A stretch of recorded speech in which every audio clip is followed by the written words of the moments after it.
Bonjour, enfin bienvenue à tous et toutes au premier mini-débat de l'année 2025, organisé par le CRI Centre Wapi. Pour ceux qui ne me connaissent pas, je me présente Emmanuel Bury. Je suis responsable de projet au sein du secteur formation du CRI Centre Wapi.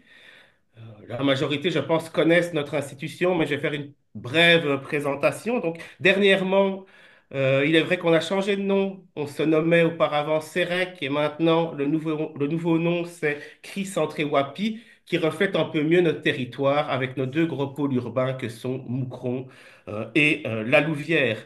On couvre 26 communes. On est chargé d'appliquer la politique d'intégration de la région wallonne et il y a différents services et secteurs. Les services de première ligne pour les personnes étrangères et d'origine étrangère, que sont le service social spécialisé en droit des étrangers, le service insertion socio-professionnelle pour tout ce qui est équivalence des diplômes et validation des compétences, et puis le service parcours d'intégration. Alors, et après, il y a différents secteurs au niveau de la deuxième ligne. Le secteur formation dont je fais partie, le secteur vie associative en centre de documentation et le secteur réseau. Au niveau de la thématique, depuis 2021, le CRI Centre-Iwapi organise 2 fois par an des mini-débats destinés à informer les professionnels du secteur de l'intégration, ainsi que le grand public sur les conflits internationaux qui influencent fortement les dynamiques migratoires actuelles et qui ont des répercussions en matière d'accueil et d'intégration en Belgique. La guerre en Syrie, qui a commencé en 2011, a entraîné, c'est vrai, une des plus graves crises migratoires de notre époque. Plus de 13 millions de Syriens ont dû quitter leur foyer, soit plus de la moitié de la population d'avant-guerre. Parmi eux, selon les chiffres dont on dispose, 6,8 millions ont trouvé refuge à l'étranger, surtout en Turquie, au Liban, en Jordanie, en Irak et en Égypte. Et 6,2 millions sont toujours déplacés à l'intérieur du pays. L'Europe, elle, est rapidement devenue une destination importante, surtout au moment de la crise migratoire de 2015. Et au niveau de la Belgique, on estime qu'environ 30 000 Syriens ont obtenu une protection. Récemment, un tournant majeur a bouleversé le paysage syrien. Fin 2024, le régime de Bachar al-Assad a été renversé par le groupe Hayat Tahrir al-Sham et ses alliés, entraînant un changement de régime. Mais dans ce contexte incertain et profondément instable, il nous a paru essentiel de consacrer ce premier mini-débat 2025 à la situation syrienne sous l'intitulé La situation en Syrie, dynamique interne, enjeux internationaux et perspectives. Mais d'autant plus que c'est vrai que la Syrie euh, reste en 2024 quand même un des principaux pays euh, d'accueil au niveau, en dans les principaux pays d'origine des demandeurs de protection internationale, excusez-moi, en Belgique, selon les données du Commissariat général aux réfugiés et aux apatrides. Par ailleurs, il est vrai aussi que depuis le 9 décembre 2024, l'Office des étrangers a suspendu le traitement de la majorité des dossiers de demande d'asile syriens. Cette décision a été prolongée ici jusqu'à fin 2025 et ça s'explique par le manque d'informations objectives pour évaluer les risques en cas de retour et les conditions de sécurité sur le terrain. En conséquence, de nombreux Syriens ici en Belgique restent dans une attente prolongée, souvent munis d'une simple attestation de demandeur d'asile, sans décision finale, ce qui les place dans une situation particulièrement précaire. Et donc cette situation, elle influence déjà les politiques d'accueil et d'intégration en Belgique, avec des répercussions directes sur le travail des professionnels du secteur et sur la société civile. Et donc, pour éclairer cette situation complexe, nous avons aujourd'hui le plaisir d'accueillir Fabrice Balanche. Il est géographe et spécialiste reconnu de la géopolitique du Proche-Orient, en particulier de la Syrie et du Liban. Il est notamment l'auteur de l'excellent ouvrage Les leçons de la crise syrienne, lauréat du prix du livre de géopolitique 2024, que vous voyez ici et que je vous conseille de lire. Il est aussi chercheur associé au Washington Institute. Fabrice Balanche, il a vécu une dizaine d'années entre la Syrie et le Liban, deux terrains centraux de ses recherches, et il enseigne actuellement à l'université Lyon 2. Son intervention abordera notamment l'évolution du conflit syrien depuis 2011, le rôle de Hayat Tahrir el-Sham et de ses alliés dans le changement de régime, les défis économiques liés à la reconstruction, les répercussions régionales et les enjeux internationaux, les dilemmes et inquiétudes de la diaspora syrienne et enfin les perspectives d'avenir pour ce pays profondément meurtri. Euh, alors, au niveau de l'organisation, le timing qu'on vous propose ici, c'est de 14 heures à 16 heures. Il va avoir une présentation de Monsieur Balanche pendant 1h20, hein, même s'il me disait qu'ici il pourrait tenir des heures sur le sujet avant qu'on débute. Après, il y aura une session de questions-réponses de 30 minutes et on terminera par une mini conclusion. Au niveau de la présentation des rôles de chacun, hein, Pakizé, ma collègue, s'occupe de tout ce qui est enregistrement, du helpdesk, de la salle d'attente. Elle va prendre aussi en print screen pour les présences. N'hésite pas, Pakizé, à mettre tes coordonnées hein, dans le chat au besoin. Pour ma part, je m'occupe de l'animation, je suis le garant du temps et je vais récolter les questions. Alors, l'idéal pour la session de questions-réponses, ça soit des questions orales. Et donc là, je vous demanderai de lever la main via Zoom et de poser votre question. Mais si vous n'êtes pas à l'aise avec l'exercice oral, n'hésitez pas à écrire vos questions dans le chat. Moi, je me chargerai de les compiler et de les retourner à Monsieur Balanche lors de la session de questions. Réponse. Je vous remercie à tous et toutes pour votre présence. Je laisse maintenant la parole à Monsieur Balanche et tu peux me désépingler, Pakizé. Tous, merci pour votre invitation et votre présence.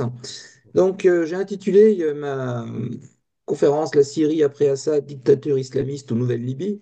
Il s'agit en fait des deux scénarios extrêmes qu'on peut envisager sur la Syrie.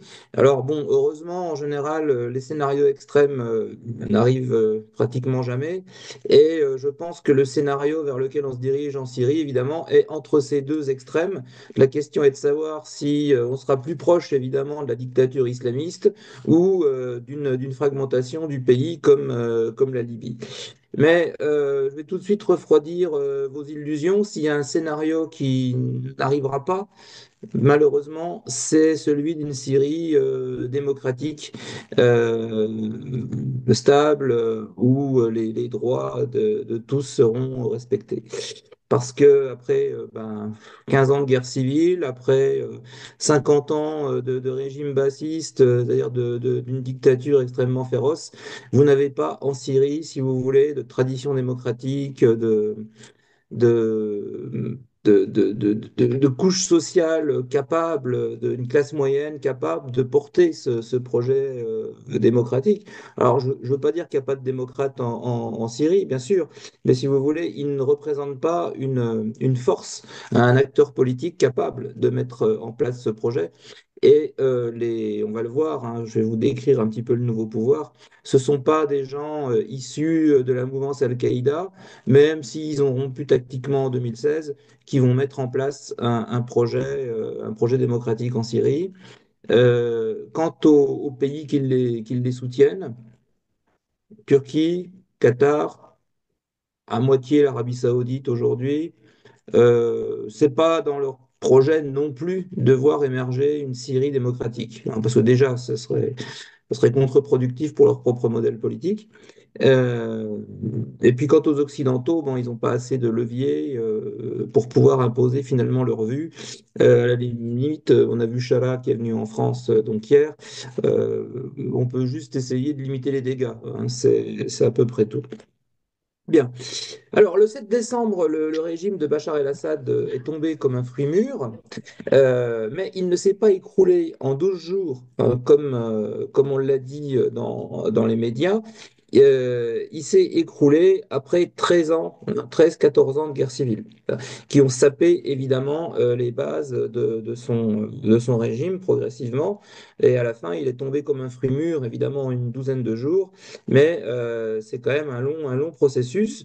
Ajoutons également 50 années de ce que je qualifie de mal développement qui ne mettait pas la Syrie sur le bon chemin et qui ne pouvait aboutir finalement qu'à un effondrement du style Union soviétique ou ex-Yougoslavie.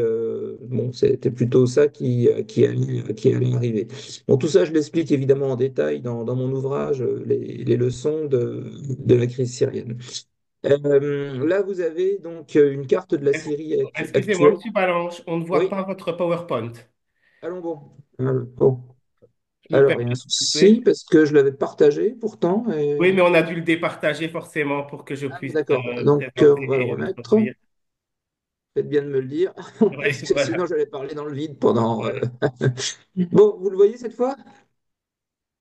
Oui, il faut juste le mettre en En- diaporama, hein. Ça marche? Là, non, on a la petite vue. Voilà, maintenant c'est parfait. Et je Ok, vous très donne bien. la parole. Donc là, vous avez donc une carte de la Syrie actuelle. Donc vous voyez qu'on a quand même une fragmentation du territoire qui est toujours extrêmement importante. Le nouveau régime syrien, Hayat al-Yasham al-Jolani, alias al-Shara, contrôle évidemment les principales villes, Damas, Alep, Homs, Hama, Latakia, Tartous, le cœur de la Syrie. Il a également des points d'appui dans l'Est, à Deir ez-Zor, Al-Boukamal, il contrôle les villes, mais il ne contrôle pas la campagne, hein. La campagne de Deir ez-Zor, au sud de l'Euphrate, c'est d'autres factions islamiques, islamistes, très tribales qui contrôlent le territoire. La steppe entre Damas et Deir ez-Zor, il contrôle la ville de Palmyre, mais vous avez d'autres factions et vous avez surtout l'État islamique, Daesh, qui est extrêmement présent, hein. C'est pas une zone où il fait très bon se promener. La montagne alawite à l'ouest, bon, il y a eu des massacres au mois de mars. Ils ont peut-être un meilleur contrôle aujourd'hui, mais à quel prix? Pris d'une terreur qu'ils font régner dans la région. Mais le cœur de la montagne alawite, ils y mettent pas les pieds parce que il y a toujours les anciens d'Assad plus des villageois alaouites qui n'ont pas l'intention de voir venir ces gens-là dans leur territoire et qui les attendent de pied ferme, armés jusqu'aux dents. Si on prend le cas du sud de la Syrie, la région de Daraa, la ville de Daraa, il la contrôle, mais la campagne, c'est pareil. Ce sont différentes factions rebelles qui tiennent cette région, avec notamment Ahmad Aouda, qui est un peu l'homme fort du sud, financé par les Émirats arabes unis, qui était un ancien rebelle, qui s'est réconcilié avec le régime syrien de Bachar el-Assad en 2018, mais qui est opposé à Shara. Euh, et puis vous avez les Druzes à Soueda, dans le Djebel Druze, hein, qui sont organisés en groupes d'autodéfense et qui refusent de laisser venir les troupes d'Ash-Shara dans leur région. Ils contrôlent aussi la ville de Jaramana au sud de Damas. Il y a eu des affrontements donc, il y a 2 semaines, Shara essayant de s'emparer de Jaramana et de Sarnaya, l'autre ville druze, je ne l'ai pas mentionné, à côté de Jaramana. Et ça s'est terminé par des bombardements israéliens, puisque Israël s'est donné pour mission de soutenir les Druzes. Alors pour différentes raisons, on y reviendra. Mais en tout cas, vous pouvez voir que au sud de Damas, le territoire lui échappe aussi pas mal. Au nord de la Syrie, à Alep, alors le quartier de Cher Maksoud, qui était kurde, contrôlé par les forces kurdes, bon, aujourd'hui, il aurait fallu que je mette à jour la carte, il a été évacué par les forces kurdes après un accord avec Shara. Mais vous voyez que tout le nord-est syrien, Raqqa, Qamishli, Hasakeh, euh, est toujours sous contrôle des forces démocratiques syriennes. Il y a eu un accord entre Shara et les forces démocratiques syriennes juste après le massacre des Alaouites mi-mars. Euh, demandant à ce que ces forces s'intègrent dans la nouvelle armée syrienne. Bon, le lendemain, ils ont dénoncé l'accord. En fait, c'est un accord de dupes, c'est un accord de non-agression finalement, parce que Mazloum Kobané, le chef des forces démocratiques syriennes, n'a aucune envie de poser les armes et de s'intégrer dans le nouveau régime syrien. Ils veulent garder leur autonomie. Euh, Ils ont fait cet accord pour gagner du temps, en espérant que d'ici 6 mois, ça soit le chaos du côté de Damas, et ainsi que les populations arabes qui vivent sous le contrôle des forces démocratiques syriennes, au lieu de souhaiter leur rattachement au régime de Damas, eh bien, vu le chaos qui régnerait de l'autre côté, préfère rester sous contrôle kurde, où il y a tout de même une plus grande stabilité politique. Si c'est pas le chaos, ben, à ce moment-là, ils aviseront, ils négocieront sans doute la cession des territoires non kurdes à Damas, pour négocier en revanche l'autonomie des territoires kurdes. Euh, ben, tout ça dépend beaucoup évidemment de l'ampleur du retrait américain de cette région. Et puis vous avez en vert les territoires contrôlés par l'armée nationale syrienne, qui est une milice, enfin un ensemble de milices soutenues par la Turquie, créées par la Turquie, soutenues par la Turquie, et qui eux aussi sont assez reluctants à se joindre aux forces de Chala. Ils préfèrent contrôler leur territoire, surtout qu'ils contrôlent un territoire stratégique, puisque c'est un territoire frontalier. Et qui dit frontière, dit évidemment trafic, dit contrebande, qui leur rapporte évidemment beaucoup d'argent. Par conséquent, ils n'ont pas trop envie d'abandonner leur territoire. Donc oui, la Syrie n'est pas aujourd'hui un territoire uni. L'objectif évidemment de Chala, c'est d'unifier tout le monde sous sa bannière. Mais pour cela, il lui faudrait de l'argent. Or, il n'en a pas. Il faudrait aussi qu'il y ait un consensus international entre la Turquie. Il y a un axe qui se dessine, qui est l'axe Turquie-Qatar, qui soutient Chala. Et en face, vous avez les Émirats arabes unis qui sont opposés à ce régime, ce nouveau régime syrien, qui juge trop islamiste et dangereux. Les Saoudiens sont pour l'instant un peu timorés.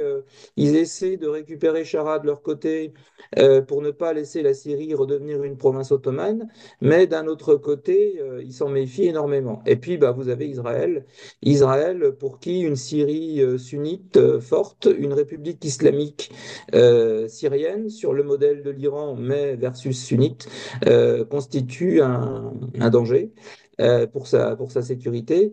Et par conséquent, Israël a plutôt intérêt au maintien de la division du statu quo en Syrie. Et puis bah, vous avez les Occidentaux. Bon, les Européens, eux, ce qu'ils veulent évidemment, c'est la stabilité pour les histoires de réfugiés, hein, comme vous le savez tous. Si possible, pouvoir renvoyer une partie des demandeurs d'asile en Syrie et à minima ne pas subir une nouvelle vague de migration comme on l'a connu en 2015. Hein. Alors, ça serait pas peut-être pas forcément un petit type de migration, mais ça pourrait être à travers le regroupement familial, je dirais, une nouvelle vague, mais plus diffuse, mais tout aussi importante. Hein. On sait que l'Allemagne, depuis plusieurs années, a réduit le regroupement familial des Syriens à 10 000 par mois seulement, pour éviter de se retrouver avec 2-3 millions de personnes qui arriveraient. D'autant plus que maintenant, l'essentiel des Syriens qui sont arrivés en 2015-2016 en Allemagne se réfugiés officiellement, voire certains déjà naturalisés, et qui peuvent prétendre justement à ce regroupement familial à une grande échelle. J'étais en Autriche il y a un mois, c'est exactement la même problématique.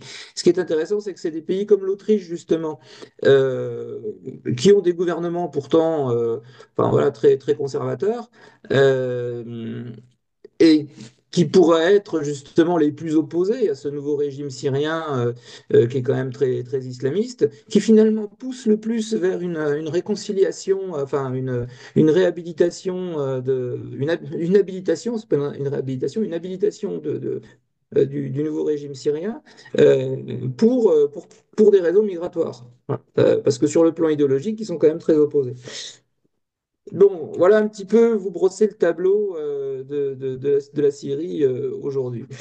Euh, Dans une première partie de mon bouquin, je parle pas mal de la démographie syrienne parce que pour toute crise, hein, ça me semble être quelque chose d'essentiel de comprendre la société et sa population. Euh, En 1940, on avait 3,5 millions de Syriens. En 2004, vous voyez sur le tableau, 18 millions. À la veille de la guerre, on était à 21 millions. Aujourd'hui, on a à peu près 26 millions de Syriens, dont 8 millions de Syriens qui sont, 7-8 millions de Syriens qui sont à l'étranger. 4 millions en Turquie, 1 million et quelques au Liban, 1 million en Jordanie. Les chiffres de l'UNHCR sont sous-évalués, hein, il faut le savoir. Et puis 1 million qui sont en Europe, entre l'Allemagne, la Suède, l'Autriche, la France, Belgique, etc. Ce qui veut dire que malgré la guerre, malgré les 500 000 morts et disparus, euh, vous avez une démographie syrienne qui continue à être ce qu'on peut qualifier une démographie galopante. Et qui, vous le savez tous, constitue, ne serait-ce que par sa dynamique démographique, une, euh, une pression migratoire, constitue une pression migratoire. Hein. Quand on a une transition démographique, on a forcément une transition migratoire qui s'opère. Par le jeu du clash des générations, par le jeu des structures économiques qui sont pas suffisantes, évidemment, sur place pour accueillir ceux qui viennent sur le marché de l'emploi. Donc, même si la guerre s'arrête, même si le pays se stabilise, vous aurez forcément une pression migratoire qui s'exercera par l'importance de cette croissance démographique. Vous voyez la pyramide des âges de la Syrie en 2010, c'est pas la pyramide de la Tunisie, c'est pas même pas la pyramide de l'Égypte, c'est la pyramide du Mali. Hein. On a en fait un comportement démographique en Syrie qui est plus un comportement d'Afrique subsaharienne, de l'Afrique sahélienne, on va dire, que le pourtour méditerranéen. Hein. Et avec la guerre, j'ai vu 50 ans de développement, d'alphabétisation, de droits des femmes euh, partir en fumée, en fait. Euh, Ok, dans les grandes villes, Damas, Alep, vous avez encore un système scolaire qui fonctionne, universitaire qui fonctionne, les jeunes filles peuvent accéder à l'enseignement supérieur. Mais dès que vous allez à la campagne, dès que vous êtes dans des zones comme Raqqa, Derzor, la campagne de Hama, là, il n'y a plus rien, il y a à peine les écoles primaires qui fonctionnent. Donc les filles, à 11 ans, 12 ans, ben, elles arrêtent l'école. On va pas les envoyer à la ville à côté où il y a un lycée. Parce que déjà, prendre des transports en commun, bon, il faudrait qu'il y en ait. Ensuite, bon, c'est pas stable. Alors, une jeune fille qui se balade toute seule ou même en groupe, elle peut se faire kidnapper, elle peut se faire violer. Donc, on préfère la garder à la maison. Et puis, ben, à quinze ans, on lui trouve un mari. Hein. On lui trouve un mari et dans la tradition syrienne, dès que vous êtes marié, vous devez avoir un enfant pour prouver votre fertilité, sans quoi vous risquez d'être répudié assez rapidement. Donc, toutes ces missions que j'ai pu faire en Syrie pendant la guerre, parce que j'y suis allé une à deux fois chaque année, côté kurde, jusqu'en 2016, côté régime.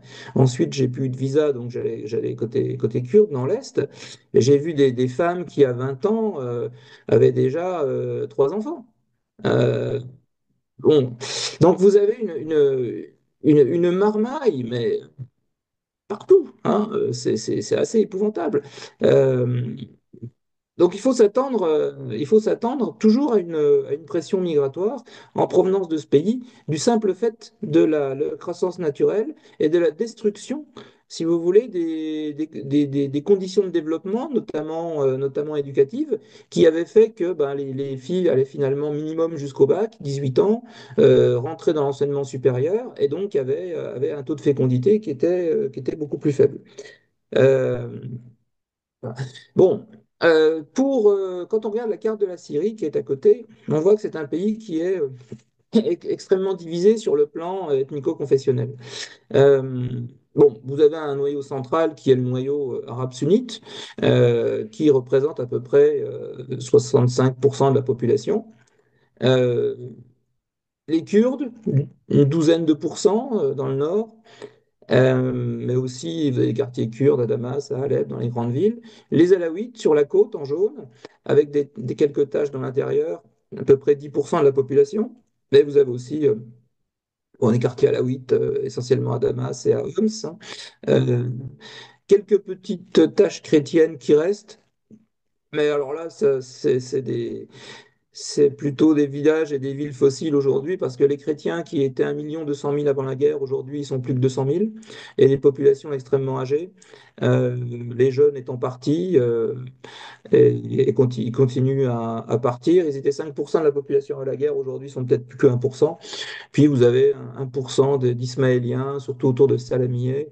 Euh, quelques villages chiites, mais là, ils sont partis énormément avec la chute du régime syrien parce que ils étaient très liés à l'Iran et évidemment ont eu très peur avec l'arrivée au pouvoir d'un régime issu de groupes islamistes.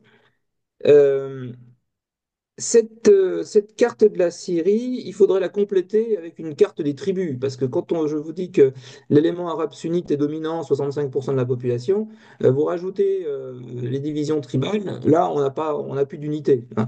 Il n'y a pas grand-chose de commun entre un arabe sunnite de la campagne de Derzor qui appartient à la tribu Agouidat ou Shaïtat, vers qui va sa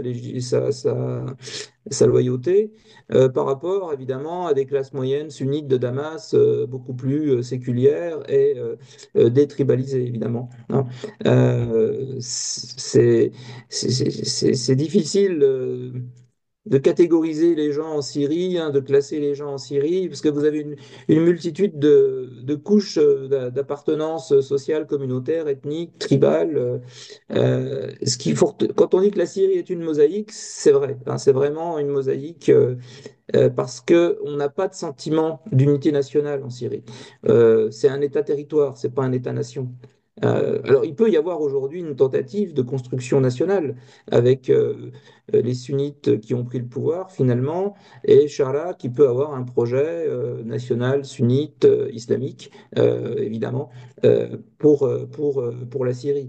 Mais dans ce projet ne se retrouveront pas évidemment les non-sunnites et les non-islamistes. Ça veut dire que vous avez tous les laïcs de quelques confessions qu'ils soient à l'origine qui chercheront à partir, hein, parce que ça deviendra rapidement invivable pour eux. C'est pour ça que moi je milite plus pour une Syrie fédérale dans laquelle les différentes communautés pourraient avoir des territoires sanctuaires, ce qui serait la seule solution pour qu'ils puissent rester. Bien. Alors, ce nouveau pouvoir, Monsieur Chara, hein, on l'a connu pendant longtemps sous le terme d'Abu Mohamed al-Jolani, que vous voyez sur cette photo en habit de guerre. Et puis progressivement, bah, il s'est occidentalisé, hein. Il a appris à mettre des costumes. À l'époque, il mettait encore pas la cravate. Maintenant, il met la cravate. Bientôt, on le verra peut-être sans barbe, hein, Inch'Allah.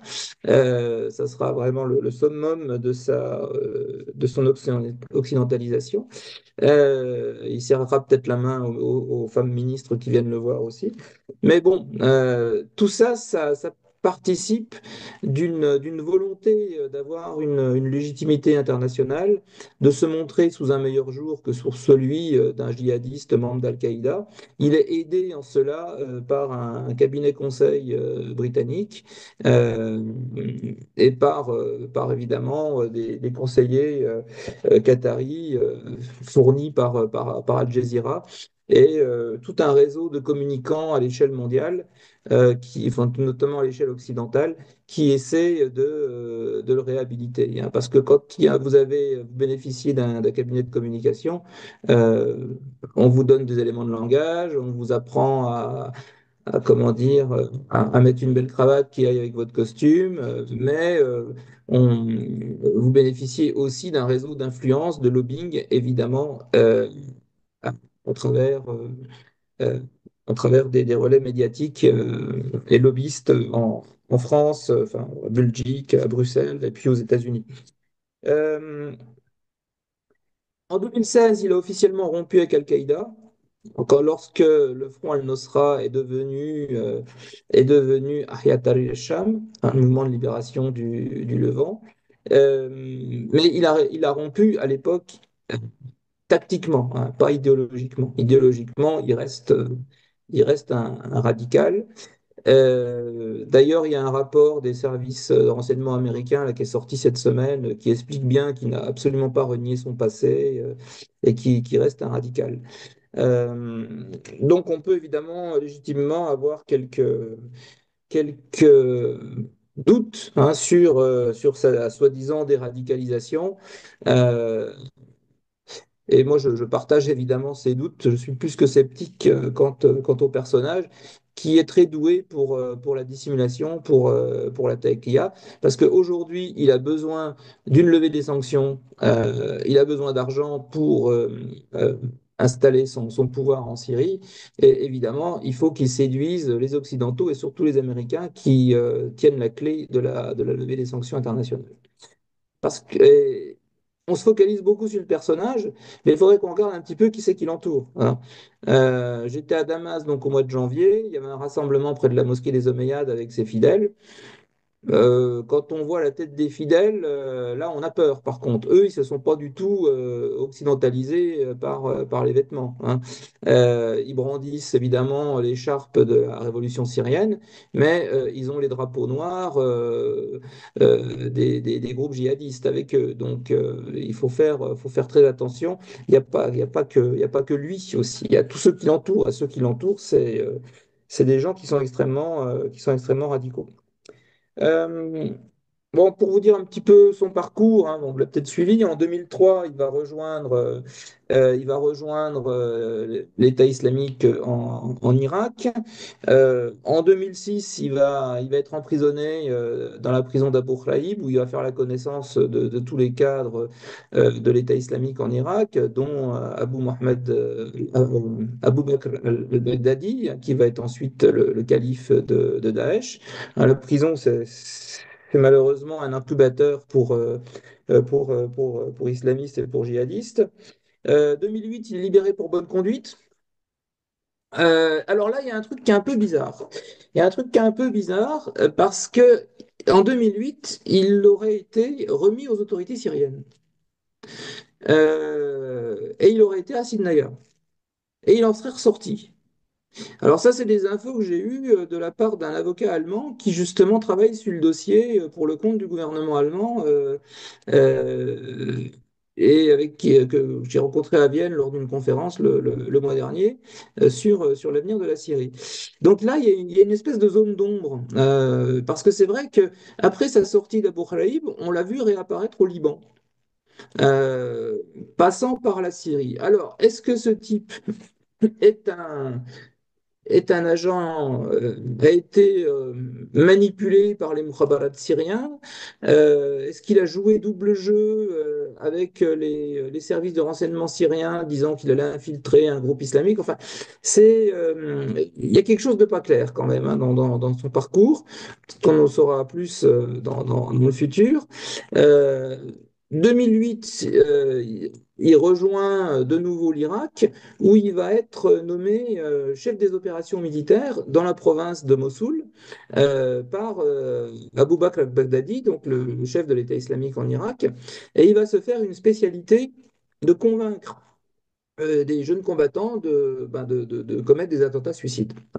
Ce qui montre que c'est quelqu'un qui a beaucoup de charisme et un pouvoir de persuasion extrêmement efficace. Hein. Un peu comme bon, donc méfiance par rapport à ce personnage qui semble extrêmement intelligent, extrêmement doué et donc extrêmement dangereux. Euh, 2011, juillet 2011, il revient en Syrie avec un groupe de combattants irakiens et syriens pour fonder le Front Al-Nosra, qui va prendre part évidemment à la révolte contre Bachar el-Assad, qui va se montrer extrêmement efficace contre l'armée d'Assad, mais aussi contre les milices qui refusent sa domination, hein, puisqu'il ne va pas hésiter évidemment à éliminer ceux qui ne se joignent pas à lui, notamment dans la province d'Idleb, qu'il va se mettre à contrôler à partir de 2015, en faire son fief. où il va imposer un totalitarisme islamique, une dictature féroce, éliminant toute opposition à son pouvoir absolu, faisant la chasse aux opposants, que ce soit des laïcs, mais que ce soit aussi d'autres groupes islamistes, comme Ahrar al-Sham, qui est un groupe islamiste modéré, qui s'est fait complètement décapiter euh, par, euh, par Al-Jolani, Al-Sham. Euh, Décembre 2004, donc à partir de son fief d'Idleb, il va lancer l'offensive sur Alep avec le soutien de la Turquie. Euh, Est-ce qu'à l'époque, ils pensaient que le régime allait s'effondrer et qu'ils allaient aller jusqu'à Damas? Point d'interrogation. En tout cas, effectivement, leur succès les a beaucoup surpris. Euh, et ils revenaient de loin. Ils revenaient de loin parce que en 2020, la poche d'Idleb a failli disparaître. Hein, l'armée syrienne, les Iraniens, les Russes étaient passés à l'assaut. Euh, un assaut qui s'était montré extrêmement efficace, une offensive extrêmement efficace, il progressait vite, et à un moment donné, les Turcs ont bloqué. Ils ont envoyé 10 000 hommes pour le protéger. L'aviation turque est même rentrée en action contre l'armée syrienne.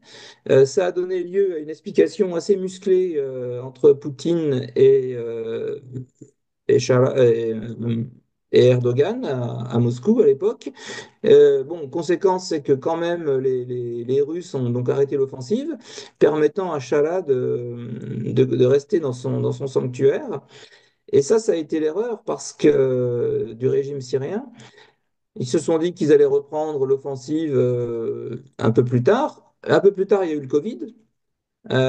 Février, mars 2020, c'est le Covid. Et bon, difficile de faire la guerre quand il y a le Covid, parce que une armée en campagne, elle va vite être contaminée par le Covid. Donc, pendant un an, il ne s'est pas passé grand-chose. Et quand ils ont voulu reprendre l'offensive, bah, les Russes s'apprêtaient à attaquer l'Ukraine. Donc là, ils étaient plus disponibles pour la Syrie. L'Ukraine, c'est février de 2022, hein, mais évidemment, ça s'était préparé un petit peu en avance. Et là, les Russes ont expliqué à Assad que bon, ben, Idlib, c'était plus leur priorité. Surtout qu'ils avaient besoin de la neutralité bienveillante de la Turquie dans l'affaire ukrainienne, notamment pour ralentir le processus d'intégration de la Suède et de la Finlande dans l'OTAN. Hein. Vous vous souvenez qu'Erdogan avait bloqué à ce moment-là, exigeant des garanties sur les Kurdes notamment, avant d'autoriser cette intégration. Le rôle trouble qu'il a joué dans les négociations avec l'Ukraine pour l'exportation des céréales. Enfin, donc, il fallait pas se fâcher avec Erdogan et par conséquent, il fallait pas aller attaquer son allié à Idlib. Et la guerre a duré. La guerre, bon, ils sont toujours en guerre sur le front ukrainien. Et par conséquent, ça a repoussé évidemment l'offensive sur Idlib. Parce que sans l'aviation russe, de toute façon, Assad et les Iraniens ne pouvaient pas faire grand-chose. Entre-temps, vous avez eu le 7 octobre. Alors là, c'est vraiment le game changer, hein, 7 octobre dans la région. Euh, à partir de là, les Israéliens, qui déjà, par rapport à la Syrie, avaient beaucoup de doutes, hein, par rapport au régime d'Assad, beaucoup d'inquiétudes. Beaucoup d'inquiétudes, non pas que le régime en lui-même était dangereux, mais que la faiblesse du régime d'Assad permettait aux Iraniens de faire ce qu'ils voulaient. Et donc d'utiliser la Syrie comme zone de transit pour les missiles qu'ils pouvaient envoyer au Hezbollah et menacer Israël, et éventuellement se servir du territoire syrien également pour attaquer Israël. Et vu que le régime syrien était incapable de bloquer les Iraniens, la seule solution dans ces cas-là, c'était de le faire tomber pour qu'il y ait un régime anti-iranien qui s'installe à Damas. Et on a vu à partir de 2021 l'aviation israélienne bombarder systématiquement la Syrie, les infrastructures iraniennes en Syrie, au point que les miliciens chiites que l'Iran fournissait à Assad, ils étaient environ 50 000, 10 000 du Hezbollah, 30 000 Irakiens, plus 10 000 Hazaras, c'est-à-dire des chiites Afghans réfugiés en Iran et qui prêtaient main forte au régime et qui étaient véritablement la colonne vertébrale, la force qui permettait à Assad de rester en place parce que son armée était exsangue, eh bien, progressivement,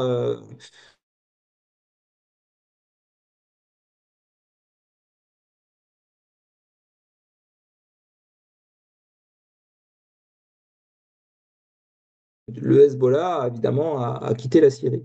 Et donc, Assad se retrouvait nu, ce qui a évidemment favorisé l'offensive de HTS. Voilà. Donc, quel avenir pour la Syrie, hein, ça, c'est la question qui se pose aujourd'hui. Euh, Assad n'a pas pu sauver son régime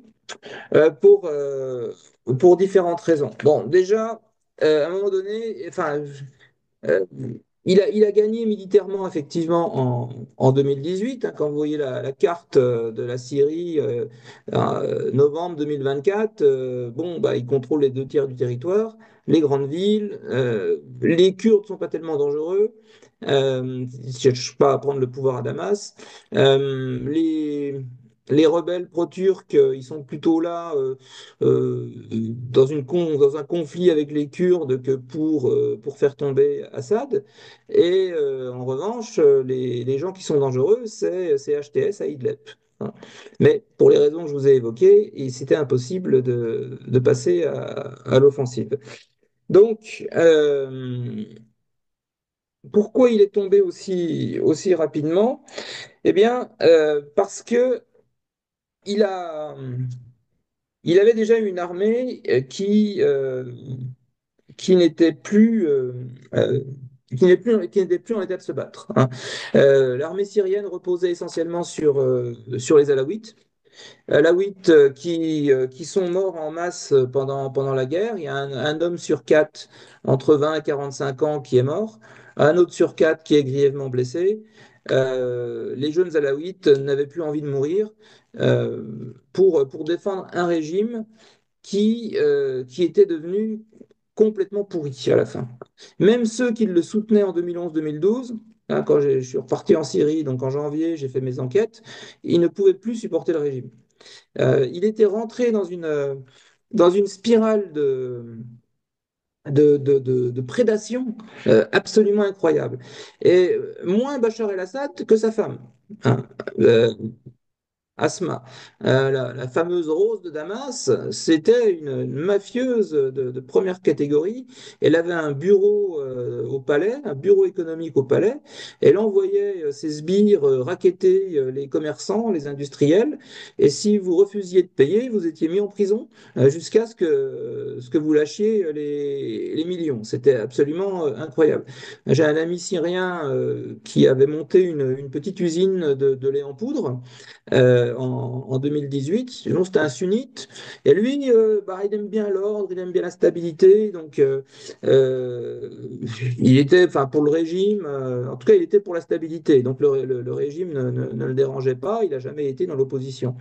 Euh, En 2018, il y a le neveu de Bachar el-Assad, le fils de Bouchra, sa sœur, qui vient le voir en lui disant, voilà, je veux m'associer avec toi, je sais que tu as des difficultés d'argent pour faire tourner ton usine, notamment du fait des sanctions.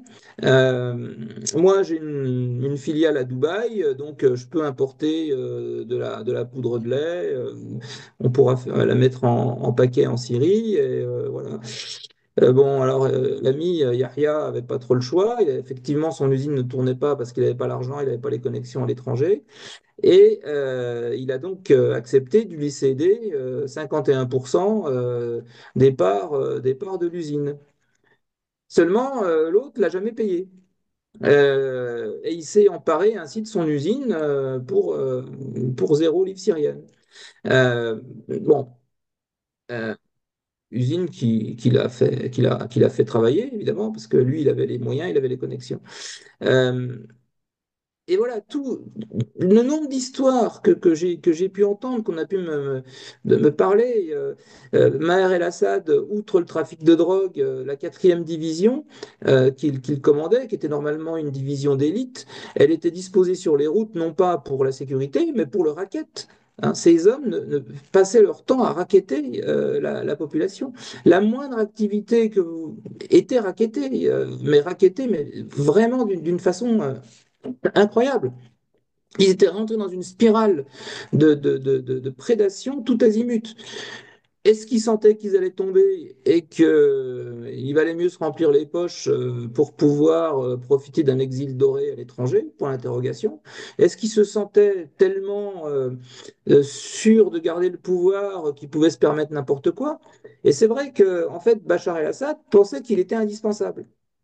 Il pensait qu'il était indispensable aux Russes parce que Poutine s'était tellement investi en Syrie avec la base russe de Latakia, la base de Tartous, surtout la base maritime russe de Tartous, cette victoire russe en Syrie qui avait permis à la Russie de revenir sur la scène internationale, il pensait que les Russes étaient trop investis en Syrie pour pouvoir s'en détacher. Donc ils seraient obligés de le soutenir jusqu'au bout. Et puis les Iraniens surtout. Quand vous voyez cette carte de l'axe iranien, bah, vous comprenez que la Syrie était indispensable au dispositif iranien dans la région. C'était vraiment le lien terrestre avec le Hezbollah qui permettait de menacer Israël. Euh, Pourquoi menacer Israël? Bon, déjà parce que c'est dans l'ADN du régime iranien, hein, la destruction d'Israël. Et ensuite, c'est son arme de dissuasion. L'Iran n'a pas la bombe atomique, donc ils considèrent que s'ils sont attaqués par les Occidentaux, y compris les Israéliens, eh bien, la façon avec laquelle ils peuvent se défendre, c'est à partir du Liban, du Hezbollah, les milliers de missiles qui sont pointés sur Israël. C'est leur arme de dissuasion. Hein. Euh, Puisque vous savez que la sécurité d'Israël, pour les États-Unis, c'est comme si c'était la sécurité intérieure américaine. Hein. Israël est donc considéré comme le 52e État américain. Bon. Donc là aussi, Assad pensait que pour les Iraniens, il était indispensable. Donc il ne le lâcherait jamais. Alors, il faisait d'ailleurs qu'Assad exagérait un petit peu vis-à-vis des Iraniens. J'ai un ami syrien qui est commissaire affaires étrangères et il me disait, mais les Iraniens, ils ne nous supportent plus parce que, en fait, toute l'aide économique qu'ils nous envoient est systématiquement pillée par les caciques du régime et la population n'en voit pas la couleur. Donc, on leur réclame de l'argent, de l'aide en permanence, et eux, ils sont pas fous, ils voient bien que ça rentre dans les poches d'Assad, d'Asma et d'autres, et que ça n'aide pas finalement la population syrienne à vivre et à améliorer le quotidien de la population syrienne. L'armée syrienne était en lambeaux. Les officiers rackettaient leurs soldats d'une façon incroyable. Vous vouliez une permission, fallait payer. Vous deviez être libéré parce que, voilà, au bout de 7 ans de service militaire, d'être réserviste, vous aviez le droit d'être libéré. Mais pour obtenir le décret, le papier de libération, il fallait payer. Si vous aviez un peu d'argent et que vous préfériez rester chez vous, à tenir votre épicerie ou à cultiver votre ferme, vous payez l'officier. Donc, c'était vraiment. Plus personne, si vous voulez, ne soutenait ce régime qui était vraiment pourri jusqu'à la moelle. Et c'est pour ça qu'il s'est écroulé si vite et que vous n'avez eu pratiquement pas de résistance. Moi, je m'attendais qu'à minima, les Alaouites résistent dans leur réduit sur la côte et ça n'a même pas été le cas. Hein. L'armée de Chala est arrivée très vite dans la région côtière. Euh, donc voilà, on voit sur cette carte là la progression hein, en décembre à partir d'Alep vers Hama, vers ensuite Damas, la côte en jaune, là, je m'attendais à ce que ça résiste, et ben, finalement non. Quelques jours plus tard, c'était fini, il n'y a eu aucune résistance des Alaouites. Contrairement aux Druzes, hein, alors les Druzes, c'est intéressant parce que on a dit ils ont participé à la libération de Damas avec les rebelles du Sud, avec Sharaa, etc. Ouais, c'est pas tout à fait vrai. Hein. Les Druzes, ils étaient. Attends, qu'est-ce qui se passe?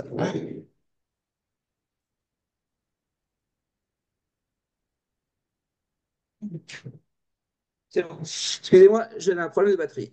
Voilà. Pas de souci. Les Druzes, c'est pas tout à fait vrai. Euh, ils ont, pendant toute la guerre, ils n'étaient pas hostiles au régime de Bachar el-Assad. Ils ont accepté les armes du régime et ils se sont constitués en groupe d'autodéfense pour empêcher Ayat al-Sham, pour empêcher les islamistes de s'emparer de leur territoire. Et ils se sont battus avec les rebelles. Et le drapeau syrien flottait sur le Djebel Druze. Et en décembre, donc, et ils ont demandé gentiment à l'armée syrienne de partir, aux alaouites de partir. Et les milices druzes qui étaient aux côtés de l'armée syrienne ont tout simplement pris le contrôle de leur territoire. Et s'ils sont allés à Damas, c'est pas pour participer à la bagarre contre Assad, qui n'avait pas eu de bagarre d'ailleurs. C'est plus pour en fait protéger les villes druzes de Jaramana, de Sarnaya, de Jdeï et Artus, où se trouvent les populations druzes qui vivent dans la banlieue de Damas, en prendre le contrôle. Hein. Euh, alors on a faim dans les médias de croire que les Druzes avaient participé à la chute du régime. C'était pas tout à fait ça. Hein. C'était une mauvaise compréhension finalement de la dynamique druze du sud de la Syrie. Euh, et c'est pas un hasard aujourd'hui si justement Chara se retourne contre eux, parce que il sait très bien que les Druzes étaient plutôt des alliés objectifs, des alliés stratégiques, on va dire, des alliés stratégiques de Bachar el-Assad pendant la guerre, même s'il y avait une société civile druze à Soueda qui manifestait contre le régime. Globalement, les milices druzes étaient quand même plutôt aux côtés du régime syrien. Euh, Bien, donc voilà, donc on revient à la situation aujourd'hui. Vous voyez donc, comme je l'avais dit en introduction, que HTS ne contrôle pas toute la Syrie. Euh, Quel est son objectif? Ben, son objectif, si vous voulez, c'est, comme je le disais en introduction, d'unifier tout ce petit monde hein, sous sa bannière. Plutôt par la force que par la négociation, parce que vous pensez bien que les gens qui ont acquis une autonomie locale pendant la guerre, ils vont pas la lâcher. Et surtout, euh, ceux qui ne sont pas arabes sunnites et qui n'ont pas envie de vivre sous un régime islamique, comme les Kurdes, comme les Druzes notamment. Mais les chefs de tribus locaux que j'ai pu rencontrer au cours de cette guerre, qui sont habitués à l'autonomie, ils n'ont pas envie non plus d'être soumis à la tutelle de Chara. Hein. Euh, et la Syrie, c'est quand même un pays qui est extrêmement tribal. Hein. Là, vous avez une carte des principales tribus. Dans la réalité, c'est encore beaucoup plus compliqué que ça. Et ce qu'il faut bien comprendre, c'est que pendant cette guerre, toutes ces tribus se sont émancipées de la tutelle de l'État central. Hein, l'État central, depuis l'indépendance, a essayé de domestiquer ces tribus, de les intégrer, et ça a pris du temps. Et même Hafez el-Assad n'y était pas parvenu, malgré sa poigne. À partir du moment où vous avez la guerre civile en Syrie, les populations, elles retrouvent leur allégeance naturelle aux chefs de tribu. Ce sont les chefs de tribu qui, dans leur diwan, dans leur salon, vont régler les querelles de voisinage, les problèmes de divorce, les problèmes de mariage, les problèmes des querelles entre les gens de la tribu, mais aussi avec les autres tribus. Et on est revenu à ce système. Moi, j'ai vu dans toute la Syrie refleurir les diwan, hein, se moderniser, s'embellir, ce qui montrait justement que ces chefs de tribu retrouvaient le prestige et le rôle politique qu'ils avaient un peu perdu à l'époque bassiste. Euh, Qu'est-ce que veut Chala? Bah, il veut d'abord désarmer les gens. Hein. Ça, c'est la première chose, récupérer les armes qui traînent, désarmer les milices, les intégrer dans une nouvelle armée syrienne, et puis ceux qui résistent, ben, les éliminer. Hein. On l'a très bien vu avec les Alaouites. Les gens ont commencé à poser les armes, à se réconcilier. Hein. C'était le tassouiller, comme ils appelaient ça. Euh, ils laissaient leur nom, leur numéro de téléphone, leur adresse, puis ben, beaucoup, ensuite, les assassins de Chala sont allés les voir et leur ont mis une balle dans la tête. Pour ceux qui, en tout cas, étaient les plus marqués avec l'Ancien Régime, qui avait sans doute du sang sur les mains, mais bon, qui n'a pas du sang sur les mains dans une guerre civile?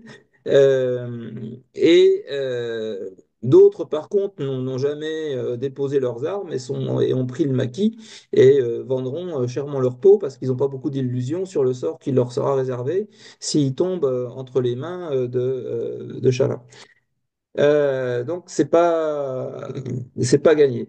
Vous avez durant cette guerre pas mal d'assassinats. Et comment Ashara il procède?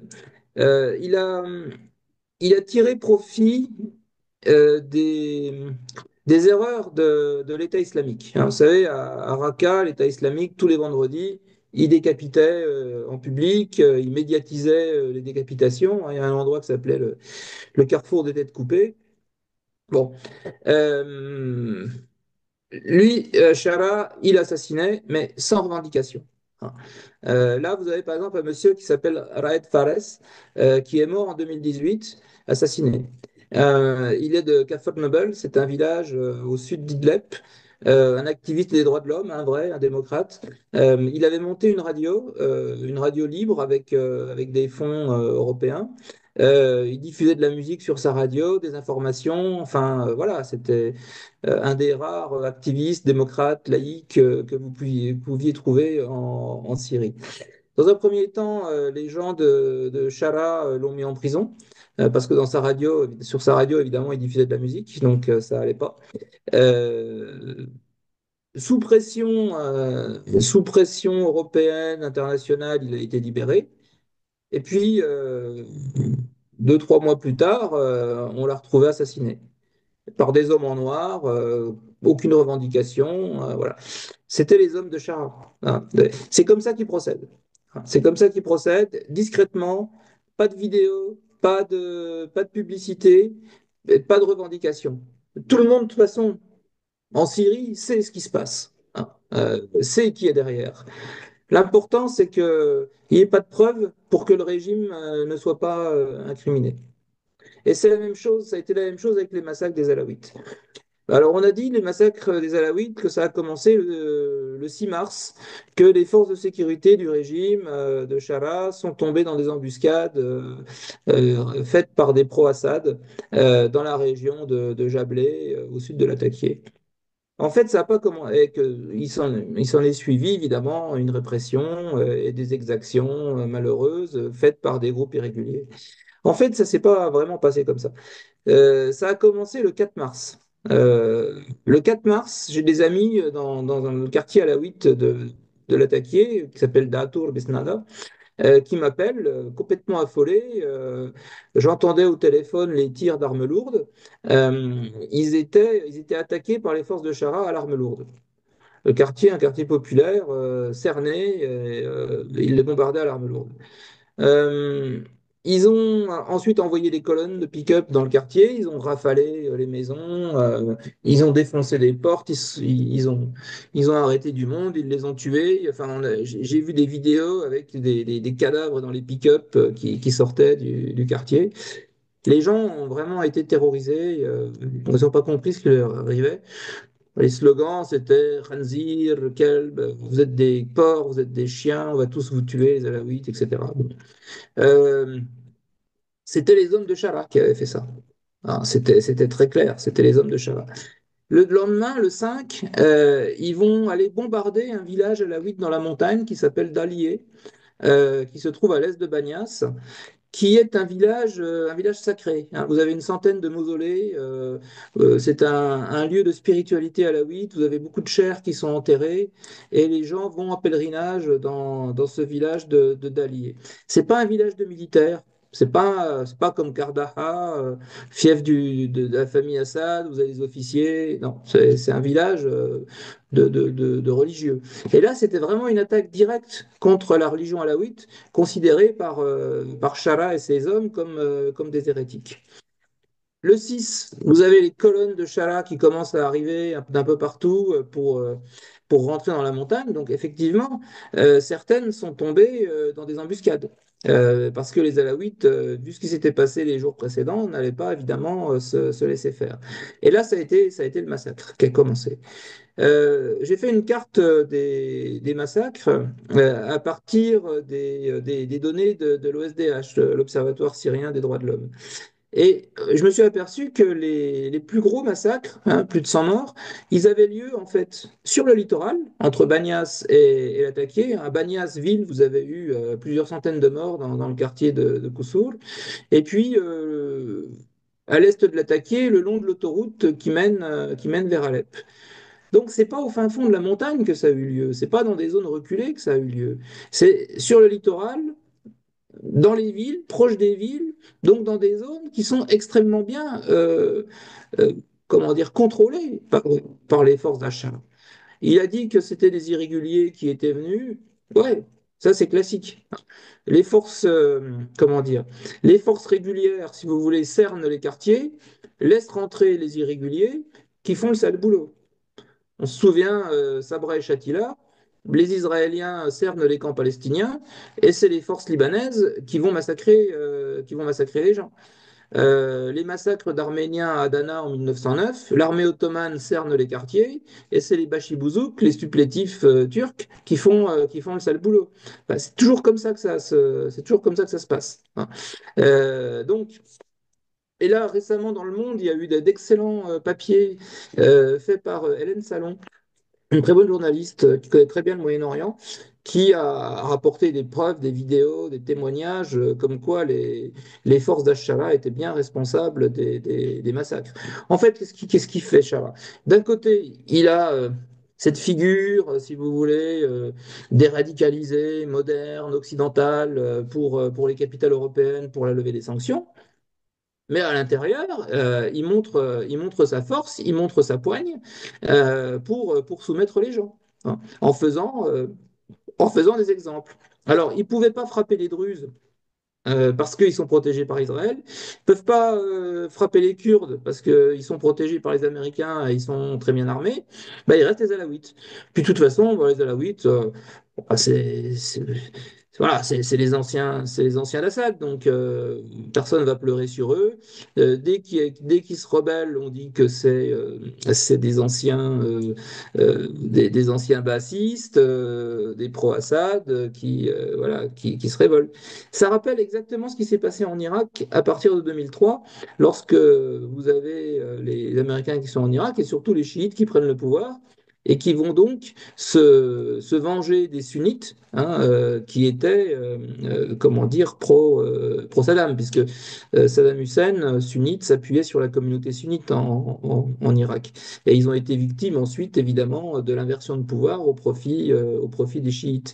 Ce qui a fait le lit de l'État islamique, hein, puisque la frustration sunnite s'est manifestée dans les groupes djihadistes, l'État islamique en Irak avec Zarqawi, avec al-Baghdadi, et puis ensuite Daesh qui est apparu.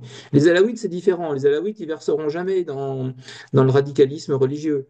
C'est une communauté qui est très, très libérale sur le plan des mœurs. Les femmes sont pas voilées, ils boivent de l'alcool. Euh, c'est un islam, on peut même se poser la question si c'est vraiment de l'islam, parce qu'ils croient à la réincarnation. Donc, c'est une religion syncrétique, très, très libérale sur le plan des mœurs. Il n'y a pas de ségrégation entre les hommes et les femmes, etc. Bon. Ce qui évidemment déplaît énormément aux nouveaux dirigeants au pouvoir en Syrie, qui eux pratiquent un islam salafiste très, très rigoriste. Et d'ailleurs, ils ne sont pas considérés comme musulmans, hein, donc voilà à quoi ça ressemble, la montagne alaouite, hein. Il y a aussi là derrière, hein, une volonté d'épuration ethnique. pour s'emparer évidemment des terres des Alaouites et installer à leur place tous ces djihadistes étrangers qui sont en Syrie, hein. Les Ouïghours du parti islamique du Turkestan qui sont liés à Al-Qaïda, les Ouzbeks, les Tchétchènes, enfin tous ces gens qui sont en Syrie, il faudra bien leur donner de la place, hein. Et la montagne alaouite, débarrassée de ces populations d'origine, ça peut être un endroit pour cela, hein.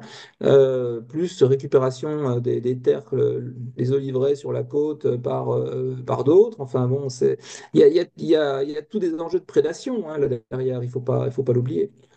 Un château de Salah ad-Din, voilà. Euh, Bien. Donc, janvier 2025, vous avez Jean-Noël Barrot, notre ministre des Affaires étrangères français, accompagné par son homologue allemand, hein, qui sont venus voir Achala à Damas. Hein, l'objectif était évidemment de tester le bonhomme, de voir un petit peu à quoi il ressemblait. Et pour Chala, alors là, vous voyez, la cravate, le costume, eh bien, l'objectif, c'est la levée des sanctions pour qu'il puisse recevoir des subsides, surtout des subsides en provenance des pays du Golfe, du Qatar, qui est derrière lui, parce que euh, si l'Arabie Saoudite, à un moment donné, comment dire, a réhabilité Bachar el-Assad, hein, dans le cadre de ses accords diplomatiques avec l'Iran, notamment, le Qatar, lui, a toujours refusé, hein, cette réhabilitation du régime syrien. Euh, Lorsqu'il y a eu la réunion de la Ligue arabe à Jeddah, et le Qatar n'était pas là. Enfin, il n'était pas dans la pièce quand il y a eu la réintégration de la Syrie dans la Ligue arabe. Et pour le Qatar, c'est une victoire, hein. La chute d'Assad, c'est une victoire contre les Saoudiens, hein. Il faut replacer ça dans le cadre des guerres internes au Moyen-Orient entre les Qataris, les Émiratis et l'Arabie Saoudite. Euh, le Qatar a d'ailleurs annoncé hier qu'il allait payer une partie des salaires des fonctionnaires syriens, hein, apporter 30 millions de dollars par mois à la Syrie pour qu'ils puissent payer une partie de ses fonctionnaires. Je sais qu'il le faisait déjà depuis le mois de janvier, euh, à travers le prétexte de l'aide humanitaire, où tous ceux qui travaillaient dans le domaine humanitaire recevaient leur salaire. Mais bon, enfin, aux affaires étrangères syriennes, soi-disant, ils travaillaient dans l'humanitaire puisque les cadres étaient payés, pas les petits fonctionnaires, mais les nouveaux cadres installés étaient payés. Les États-Unis ont accepté, hein, cette mesure.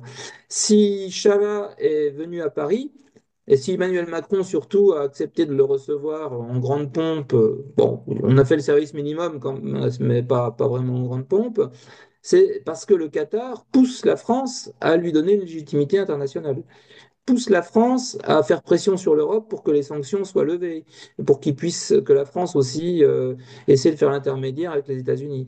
Hein, bon, le Qatar nous a rendu beaucoup de services. On est partenaire économique du Qatar à travers Total et la Qatar Oil dans beaucoup de domaines. Donc, bon, il faut bien de temps en temps renvoyer l'ascenseur à son allié, quoi. Mais parce que Macron, là, il a pris un sacré risque politique en faisant ça, hein. Il est énormément critiqué, à la fois bon, par la droite, mais aussi par beaucoup d'associations humanitaires en France, qui trouvent que sa poignée de main à Chala, à un type qui s'est publiquement réjoui du Bataclan, enfin, euh, c'est quand même poussé un peu loin la réelle politique, quoi. Bien. En tout cas, j'espère pour Macron que ça se passera bien en Syrie, parce que si d'ici quelques mois, il y a de nouveaux massacres et qu'on ait une chape de plomb islamiste qui s'installe, ça va lui revenir dans la figure comme un boomerang, hein, ça c'est clair. Le pari en fait des Européens, c'est ça, c'est que ça se passe bien, hein, qu'il y ait une transition en douceur en Syrie.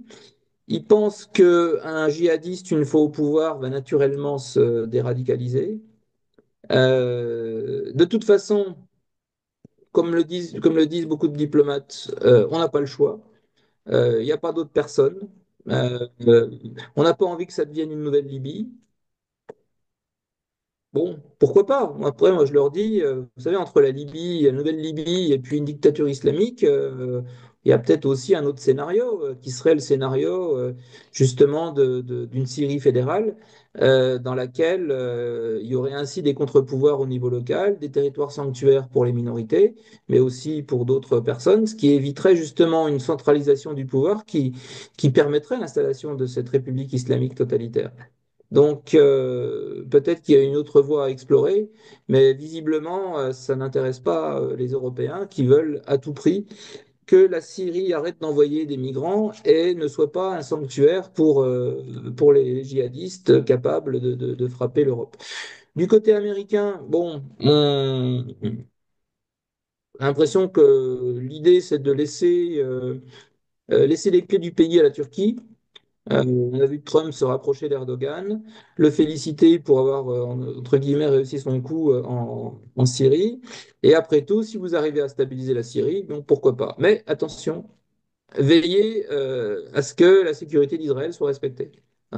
Euh, le côté israélien, on se méfie énormément de Charles, comme je vous l'ai dit, et il n'est pas question que la Turquie déploie son armée de l'air en Syrie, que la Turquie aide la Syrie à reconstituer une armée de l'air. Les Israéliens veulent faire comme au Liban, c'est-à-dire qu'ils veulent avoir la maîtrise du ciel, syrien. Ce qui leur permet d'avoir une super épée de Damoclès sur la tête de Shala, parce que on peut l'éliminer quand on veut à ce moment-là. S'il ne respecte pas voilà, les garanties, enfin, c'est des garanties qu'il a données à Israël, qui sort des lignes rouges, un drone, et puis boum, c'est fini. Il y a quelque chose qui a énormément changé dans les règles d'engagement avec l'élimination d'Assad Nasrallah. Hein, fin septembre 2024, lorsque Israël élimine Nasrallah, ils éliminent un quasi chef d'État. Et ça c'est un énorme changement euh, par rapport à la période précédente. Donc, on savait que les Israéliens pratiquaient l'assassinat politique hein, à l'égard de Yahya Sinwar, des membres du Hamas qui sont à l'étranger. Ça fait longtemps qu'ils le sont. Mais alors là, ils ont quand même changé d'échelle en éliminant Nasrallah. Hein, puisque là, c'était quand même euh, quelque chose auquel quand même on évitait de toucher. Ils avaient directement menacé Bachar el-Assad. Hein. Une des solutions, ça aurait été de l'éliminer physiquement aussi, hein, s'il s'accrochait au pouvoir. Le grand perdant dans cette affaire, bah, c'est l'Iran, hein, parce qu'évidemment, aujourd'hui, l'axe iranien, il est coupé, ce qui fait que le Hezbollah au Liban, bon, après les coups qui s'est pris par les Israéliens, il était bien affaibli, mais là, il ne peut plus être ravitaillé par les Iraniens. Alors on me dirait, oui, mais ça peut peut-être passer par les airs, par bateau. Non, ça passe moins bien par les airs parce que l'Iran n'a pas d'aviation capable d'alimenter le Hezbollah. Puis par bateau, c'est pareil. Les ports, c'est quand même plus facile à surveiller. Les ports, les aéroports, plus facile à surveiller qu'une frontière terrestre. Et par conséquent, on sait très bien que les Israéliens ont des agents partout au Liban, notamment dans les ports, les aéroports, et que s'ils avaient vent de cargaison d'armes qui arriveraient au Hezbollah par la mer ou par le ciel, ils n'hésiteraient pas à frapper. Hein, ce qui a fait, par exemple, que ces derniers temps, il y a eu des avions venus d'Iran qui sont civils ou d'Irak, qui sont repartis, qui n'ont pas eu l'autorisation de se poser à Beyrouth parce que les Israéliens ont dit s'il se pose, on le descend. Donc le Hezbollah est quand même très isolé et comme vous voyez sur cette carte, ben, la Syrie a basculé du côté de la Turquie, on va dire, c'est ce que je qualifie les alliés distants des États-Unis parce que c'est quand même pas des alliés à 100%, mais l'intérêt pour Israël, c'est évidemment que l'axe iranien est coupé. Et c'est la Turquie, évidemment, qui étend son influence hein, sur la région. Euh, une influence qui rentre dans cette stratégie néo-ottomane entre l'atlantisme et l'eurasisme. Hein, la Turquie devenant un peu un pays intermédiaire, un pays pivot entre l'Est et l'Ouest, un peu comme avait essayé de le faire la France de Gaulle dans les années 60. Euh, Les États-Unis, bon, voilà un petit peu leur stratégie au Moyen-Orient. Hein. Il y a deux piliers. Conserver les pétromonarchies du Golfe de leur côté, pour les marchés financiers, pour l'intérêt financier que ça représente, la sécurité énergétique, et puis soutenir Israël. Hein, c'est vraiment les deux piliers de la politique américaine dans la région. Et voilà, il faut comprendre la vision américaine à l'égard de la Syrie à travers ces deux piliers. Hein. Bon, en second, trouver un accord évidemment sur le nucléaire iranien, c'est la troisième chose. Si on n'y parvient pas par la négociation, j'ai peur que Trump laisse Netanyahou s'en occuper, hein, ce qui veut dire bombardement de l'Iran, des sites nucléaires et des terminaux pétroliers, ce qui aura évidemment d'énormes conséquences sur la région, puisque en Irak, au Yémen Nord, on a des proxys iraniens qui sont là, et si le régime iranien venait à s'effondrer, s'affaiblir, il y aurait forcément des répercussions violentes dans ces deux pays. En Syrie, côté français, alors côté belge, je ne sais pas, mais côté français, on a un souci, c'est qu'il y a beaucoup de djihadistes d'origine française, enfin franco-sénégalais, franco-maghrébins, qui sont présents. On en a à peu près recensé 200, qui sont regroupés autour de ce monsieur qui s'appelle Omar Débié, qui est un franco-sénégalais, qu'on appelle Omsin, Omar el-Sénégalais et qui a un groupe qui s'appelle Farkat al-Khuraba, hein, la brigade des étrangers, qui se trouve du côté d'Idleb, et évidemment qui a participé à la guerre contre le régime syrien, qui est proche de Shara. Euh, des types qui sont là depuis une dizaine d'années, qui ont fait souche pour certains, et qu'évidemment, on n'est pas pressé de voir revenir en France. Mais on n'a pas non plus envie qu'en Syrie, à partir de la Syrie, ils organisent des attentats contre la France, qu'ils fassent du prosélytisme, qu'ils attirent des jeunes Français vers Idlib. Euh, C'était au mois de mars, il y a deux jeunes de la banlieue lyonnaise, de Yona, qui ont tenté de rejoindre ce groupe, justement, et qui ont été arrêtés par la DGSI, la Direction générale des services intérieurs, avant qu'ils ne puissent prendre l'avion pour la Turquie, à Lyon, et ensuite qu'ils aillent rejoindre ce groupe. Donc il y a quand même on a quand même toujours un souci hein, avec cette Syrie. Qui est attractive pour les terroristes. Alors, comment réagit la population syrienne par rapport à tout ça? Bon, heureuse d'être débarrassée de Bachar el-Assad, ça c'est clair, mais très fortes inquiétudes de la part des minorités, des laïcs, vis-à-vis de ce nouveau régime dont on voit le caractère islamiste croissant. Hein. Je ne sais pas si vous avez vu encore il y a des vidéos qui ont circulé le week-end dernier d'attaques sur des restaurants à Damas par les forces alors, des irréguliers toujours, mais en fait non, par le nouveau régime, qui cherche à interdire l'alcool, les lieux où on danse à Damas, enfin voilà, d'imposer un ordre islamique. Il y a eu deux danseurs de tués dans le restaurant, et puis les gens qui sortaient du restaurant se prenaient des coups de crosse, surtout les femmes d'ailleurs, surtout les femmes qui étaient en tenue légère, hein, parce que pour eux, évidemment, c'est Shaitan, c'est le diable. Hein. Donc, c'était assez effrayant de voir ce qui se produit. Et puis là, récemment, vous avez peut-être vu les jeunes filles druzes, alaouites, quitter la cité universitaire de Damas en masse, hein, en quelques heures, par peur d'être kidnappées, par peur de ce qui se produit aujourd'hui en Syrie, parce que vous avez énormément de kidnapping de femmes. Il y a une histoire qui est assez popularisée, là, c'est une jeune fille alaouite qui a été enlevée et mariée de force à un combattant djihadiste. Euh, il y aurait une soixantaine de filles alaouites qui auraient été enlevées et mariées de force jusqu'à aujourd'hui.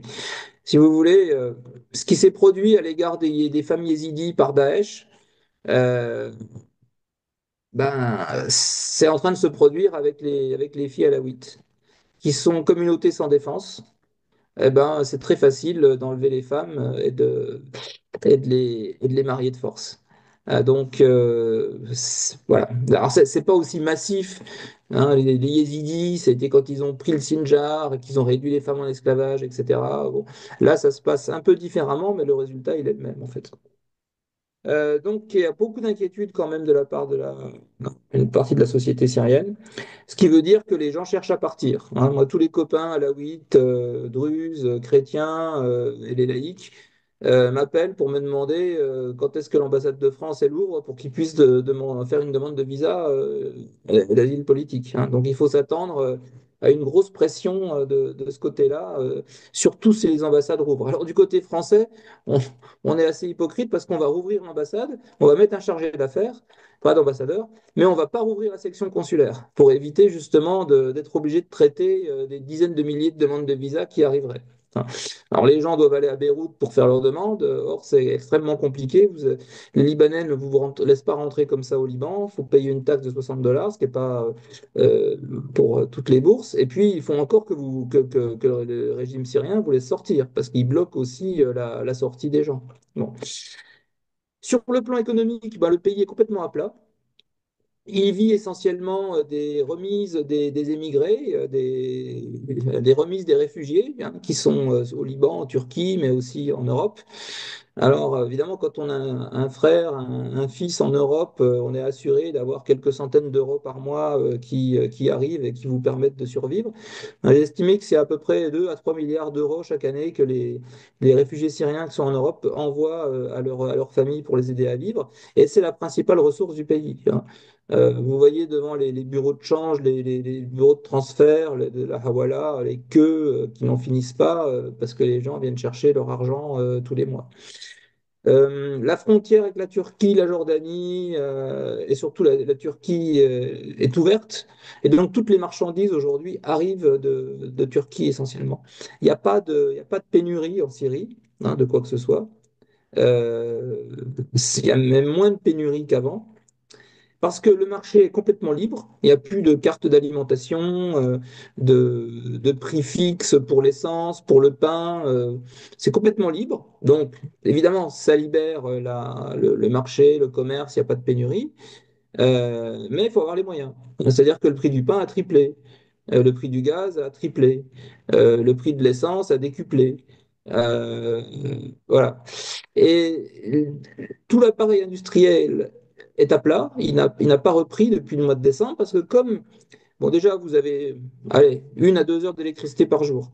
Pour une industrie, il vous faut un moteur diesel pour produire de l'électricité. Donc, c'est quand même un coût supplémentaire. Euh, donc, les produits agroalimentaires, textiles, tout ce que vous voulez, en Syrie, sont extrêmement chers par rapport aux importations venues de Turquie, soit de produits turcs ou de produits chinois. Les raffineries syriennes sont à l'arrêt, parce que le personnel, qui était notamment du personnel alawite, ils ont été licenciés. Euh, donc l'essence, elle arrive du Liban. Là, vous avez une image, c'était à l'attaquer en janvier, avec les Syriens qui vendent de l'essence au bord des routes. C'est de l'essence qui est importée en fraude du Liban. Vous pouvez changer vos dollars dans la rue maintenant, vous n'avez plus besoin de vous cacher. Donc voilà, vous pouvez échanger $100 contre. Alors, ça a un petit peu fluctué. C'est environ 11 000 livres syriennes pour $1. Avant la guerre, c'était 50 livres syriennes pour $1. Euh, Ce qui fait que vous vous baladez avec des valises de billets, hein, parce que la vie est chère quand même. Vous allez au restaurant, un petit restaurant populaire, vous allez quand même vous en tirer pour $10 par personne, si vous voulez. Euh, Or, les salaires, c'est $20 par mois. Hein. Euh, Si vous n'avez pas des gens à l'extérieur pour vous envoyer de l'argent, vous survivez pas. Enfin, vous mangez du pain et du riz et rien d'autre, quoi. Donc c'est dur. La vie est extrêmement dure. Il n'y a pas d'électricité, pas de fuel, pas de chauffage. Je suis resté 15 jours. Je me suis gelé, mais vraiment gelé. C'est pas des conditions très très agréables. Alors moi, c'est 15 jours. Les Syriens, eux. Ça fait 10 ans que ça dure, hein. C'est difficile. Donc, raison de plus pour que les réfugiés ne rentrent pas en Syrie. Il n'y a pas de boulot. Et en plus, si vous rentrez, ben, la famille perd l'unique source de revenus qu'elle possède, c'est-à-dire votre travail ou votre allocation de réfugié qui vous permet de faire vivre ceux qui sont restés au pays. Hein, donc, c'est pas prêt de s'améliorer. Voilà, des trottoirs d'Alep où vous avez les gens qui vendent tout ce qu'ils ont pu acheter en Turquie. Alors ça arrive de Turquie via Idlib et puis ensuite c'est redistribué. Et là encore, c'est un problème parce que euh, il n'y a pas de contrôle. Tout le monde s'installe sur le trottoir et fait ce qu'il veut. Il n'y a pas donc les magasins qui eux quand même doivent payer quelques impôts, qui ont quand même des charges, ils se retrouvent défavorisés dans ce système. Et ça, c'est classique, si vous voulez, de la vision économique des islamistes. On l'a vu en Tunisie ou en Égypte quand ils ont pris le pouvoir. Il y a eu une explosion de l'économie informelle parce qu'il n'y avait plus de contrôle. Ils partent du principe que voilà, c'est des gens qui sont très libéraux sur le plan économique, qu'il faut absolument aucune régulation et ils laissent tout faire. Et alors, ils ne développent pas l'industrie, ça ne les intéresse pas l'industrie, parce que le modèle finalement coranique, c'est plutôt le modèle du commerçant. Mahomet est un commerçant. Donc c'est vers ça qu'ils tendent. Et on arrive très vite comme ça à la destruction finalement de l'industrie nationale, euh, qui ne se remet pas évidemment de cette concurrence de l'importation des produits étrangers. À Alep, la place centrale, vous avez des gens qui viennent acheter sur le marché improvisé évidemment. Bien. Alors, Il vous reste voilà. à peu près 5 minutes, on va dire, pour... Eh ben, je conclus. Ok. Donc, je conclus. Euh, Beaucoup de commentateurs vous disent aujourd'hui il faut que la Syrie puisse se reconstruire loin des ingérences étrangères. Il suffirait qu'on laisse les Syriens tranquilles pour qu'ils s'entendent entre eux, pour éviter de souffler sur les divisions communautaires. Bon, ouais, je suis d'accord, ça c'est l'idéal. Mais seulement, ça fonctionne pas comme ça. Le monde ne fonctionne pas comme ça. Dès que vous avez une crise, vous avez des ingérences étrangères. Et qui plus est, dans cette région du Moyen-Orient, euh, où la Syrie appartient à ce qu'on appelle un espace géopolitique tampon. Tampon entre les puissances régionales, Turquie, Israël, Arabie Saoudite, Qatar, Iran, Russie, euh, et tampon entre la Chine, les États-Unis et la Russie. Bon. Donc, bon, c'est pas un cas isolé, la Syrie, hein. Liban, Syrie, Irak font partie de cette même zone géographique d'espace géopolitique tampon. Vous avez aussi le Caucase avec l'Arménie, la Géorgie. Vous avez le golfe d'Aden, Yémen, Somalie. Ce sont des espaces géopolitiques tampons également, qui subissent d'ailleurs le même processus de fragmentation du fait des ingérences étrangères. Donc, voilà, il ne faut pas rêver. Il y aura toujours des ingérences étrangères en Syrie. On peut dire qu'il faut les laisser tranquilles, c'est un vœu pieux, ça ne marche pas. Non. Euh, et par conséquent, la reconstruction du pays, la stabilisation du pays ne peut se faire que si les acteurs régionaux sont d'accord. Non. Tant qu'il n'y a pas un accord international sur qu'est-ce qu'on veut pour la Syrie et qui a quoi en Syrie, ça sert à rien d'investir dans la reconstruction, je dirais, parce que ça éclatera, ça marchera pas. Hein. À un moment donné, boum, ça repartira en guerre. On est un peu en Syrie dans ce qu'on appelle en anglais le conflict trap, le piège du conflit, hein, justement, lié au fait que les problèmes internes n'ont pas été résolus. Un oppresseur en a remplacé un autre. Euh, et le fait que les puissances régionales et internationales ont évidemment des intérêts divergents sur ce pays. Donc on est énormément dans le flou. Hein. Tout le monde en Europe voudrait bien que ça se calme, ça se stabilise, etc. Mais il ne faut pas prendre ses désirs pour des réalités, malheureusement. Hein. C'est ce que je dis toujours. Il faut garder les yeux grands ouverts sur le réel. Et moi, je pense que la Syrie ne va pas se stabiliser et va continuer à être un pays en proie au chaos. Et avec ce que je vous ai expliqué au départ, cette poursuite de la croissance démographique, etc., l'impossibilité pour les réfugiés de revenir, Bah, on va continuer à avoir évidemment une pression migratoire en provenance de ce pays. Comme vous l'avez dit, hein, les Syriens sont avec les Afghans, devant les Afghans toujours en termes de demande d'asile au niveau européen. J'avais été à Malte en octobre dernier, c'était l'année dernière, oui, c'était en mai dernier, on avait fait une réunion à l'Union européenne sur la Syrie. Et il apparaissait qu'au niveau européen, effectivement, les Syriens sont toujours les premiers demandeurs d'asile devant même les Afghans. Voilà. Et bien, on peut passer aux questions maintenant. Voilà, alors je vais enlever le partage d'écran, comme ça on se retrouve en face à face. Euh, hop, et voilà. En termes d'épingles. Alors, je vais renvoyer d'abord aux participants, mais la parole, mais avant ça, vous remercier, Monsieur Balanche, pour cette présentation passionnée et passionnante. Alors, voilà, je vous laisse dans... Moi j'ai moi-même plusieurs questions, mais j'ai plutôt envie de laisser la parole aux participants. Donc, moi, je vous inviterai à ouvrir votre caméra pour qu'on puisse discuter comme ça. Il nous reste au moins 20 minutes. Est-ce que vous avez des questions à poser à l'intervenant? Alors, je vois des caméras qui s'ouvrent. Non? Bah, alors moi, j'en ai plusieurs, hein. Je vais peut-être commencer. Et puis, si certains ont envie de prendre le relais. Euh, Je, je constate, et puis dans ce que vous avez dit, que vous avez des liens aussi avec les diasporas syriennes à l'étranger, et je voulais voir un peu, qu'est-ce que vous entendez, vous, comment est-ce qu'elles réagissent face à ces changements? Est-ce qu'il y a des divisions, des espoirs, des inquiétudes dominantes? Bien sûr, hein, il y a pas une diaspora syrienne, il y en a plusieurs. Là, quand Chara est venu à Paris, c'était donc mercredi, vous aviez sur son parcours des gens qui l'acclamaient. Alors, bien entendu, c'était plutôt une population sunnite euh, religieuse, puisqu'on voyait les femmes étaient quasiment toutes voilées. Ils criaient Noro Beddon Nefdik ya Shara. Euh, alors c'est marrant parce que on disait avant un Noro Beddon Nefdik ya Bachar. Ça veut dire nous te suivrons avec notre sang, avec notre esprit en arabe. Bon, ils reproduisent le modèle.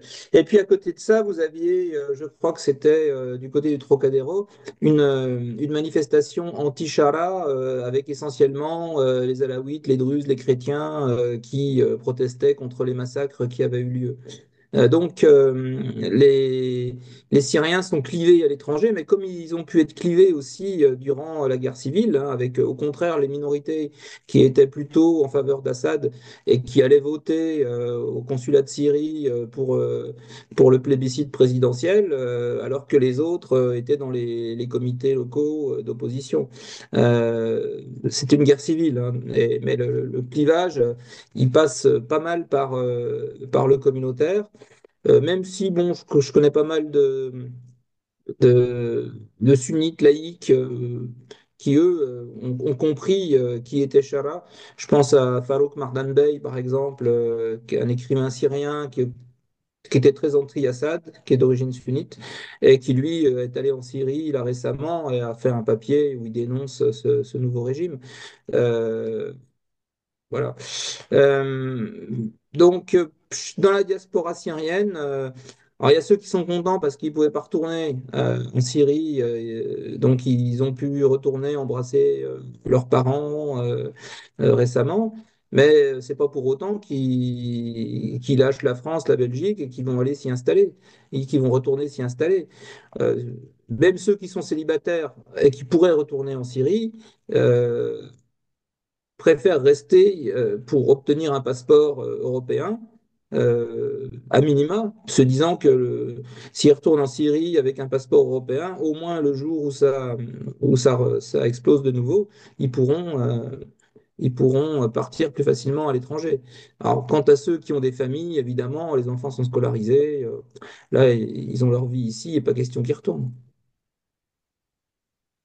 Merci pour la réponse. Est-ce que quelqu'un a une question? Ben, si pas, moi j'enchaîne. Je pense que j'avais une autre question. On entend bien que la Turquie est un acteur majeur régional dans le soutien au régime de Chara. Qu'est-ce qu'il en est au niveau des flux migratoires, c'est-à-dire que la plus grande partie de la diaspora syrienne se trouve en Turquie. Est-ce qu'on peut constater, est-ce que vous voyez peut-être au niveau des chiffres, au niveau des contacts que vous avez, des mouvements et des retours, en retour important de la part des réfugiés syriens de Turquie vers la Syrie? Il n'y a pas de mouvement très important. Dans un premier temps, on a vu du monde passer la frontière parce que, comme je vous le disais, après, ça faisait 10-12 ans ils n'étaient pas retournés chez eux. Donc, c'était l'occasion pour aller embrasser leur famille. Pour d'autres, c'était un moyen aussi d'aller voir si leur maison, leur terre n'étaient pas squattées ou de récupérer justement les terres et les biens qui ont pu être squattés pendant la guerre, voire vendus pendant qu'ils n'étaient pas là à d'autres personnes et donc les faire partir. Et on va laisser en Syrie à ce moment-là un membre de la famille pour qu'il veille justement sur le patrimoine immobilier. Mais on va revenir ensuite en Turquie. La situation pour les réfugiés syriens en Turquie est pas désagréable, hein. Les enfants sont scolarisés, ils ont droit à la santé gratuitement. Euh, Ils ont trouvé du travail. Alors évidemment, il y a un peu de racisme à leur égard, même beaucoup de racisme à leur égard, euh, mais la Turquie est un pays qui offre quand même plus de potentiel, euh, et puis qui naturalise assez facilement d'ailleurs. Il suffit que vous soyez à l'université, diplômé de l'université, pour que vous obteniez le passeport turc extrêmement facilement. Donc ça aussi, c'est important pour les Syriens d'avoir un passeport de secours qui leur permette euh, de pouvoir voyager. Enfin, on obtient plus facilement un visa avec un passeport turc qu'avec un visa syrien, un passeport syrien. Non, il n'y a pas de retour massif. Et Erdogan, il en parle au moment des élections, mais entre les élections, il est assez discret là-dessus. Merci pour la réponse. Il y a un autre participant qui a une question. Hussein, je te donne la parole. Oui, merci. Bonjour. Bonjour. J'entends la critique ici. Moi, j'aurais voulu savoir quelle était la raison derrière qui a fait en sorte de garder Bachar al-Assad aussi longtemps vivant, alors que Saddam Hussein, le Libyen, ils ont été vite enlevés de la circulation. Il doit quand même avoir une raison subtile derrière qu'on ne maîtrise pas ou qu'on ne voit pas. Voilà. Oui, bah, déjà, tuer un chef d'État, en exercice, hein, ça se fait pas trop, ça fait partie des règles quand même à respecter en relations internationales. Kadhafi, bon, officiellement, c'est son propre peuple qui l'a éliminé pendant la guerre civile. Après, je pense qu'il y a quelques agents français qui étaient là derrière aussi pour appuyer sur les gâchettes, mais bon, on le saura jamais. Saddam, bah, c'est pareil. On aurait pu l'éliminer peut-être en 91, mais on l'a laissé jusqu'en 2003. Pourquoi? Bah, parce que si vous prenez Saddam, les Américains il n'y avait pas d'alternative. Ils avaient peur que s'ils faisaient tomber Saddam en 91, eh bien ensuite l'Irak devienne une colonie iranienne. C'est ce qui s'est produit d'ailleurs. En 2003, 2004, les élections, c'est les pro-iraniens qui ont pris le pouvoir. Donc pas tellement intéressant. Bachar Assad, il a été vite protégé par les Russes, hein. C'est-à-dire que ce qu'il faut retenir avec la Libye, c'est que euh, l'intervention occidentale en Libye, elle s'est faite officiellement pour empêcher les troupes de Kadhafi d'éliminer les civils de Benghazi. Et c'est pour cette raison que la Russie et la Chine, au Conseil de sécurité de l'ONU, se sont abstenus, permettant ainsi une intervention occidentale sous chapitre 7, donc avec l'aval de l'ONU. Et puis, bon, on a un peu outrepassé cette résolution de l'ONU, puisque ensuite on a été jusqu'au changement de régime en Libye, ce qui n'était pas prévu et ce qui n'était pas acceptable pour les Russes. Donc ils nous ont dit, bon, bah, sur la Syrie, maintenant, vous avancerez plus. Donc on bloquera tout. ce qui a permis à Assad d'ailleurs d'utiliser des armes chimiques, de se montrer extrêmement violent, cruel avec la population, puisqu'il savait qu'il avait la protection russe pour des raisons géopolitiques. Euh, Après, il était quand même assez bien protégé, hein. Les Russes avaient la maîtrise du ciel syrien avec leur S-400. Mais voilà, à partir de 2023, les Israéliens, là, après le 7 octobre, là, ils ont dit, vraiment, le 7 octobre, 7 octobre, c'est quelque chose qui va marquer l'histoire du Moyen-Orient. C'est vraiment un tournant au Moyen-Orient. Je vous l'ai dit, l'élimination d'Hassan Nasrallah, waouh! Euh, voilà, on franchit une ligne, hein, on franchit une ligne rouge, quoi. C'est comme si on utilisait, si vous voulez, la bombe atomique dans un conflit. Euh, et les Israéliens, à un moment donné, voulaient éliminer Assad.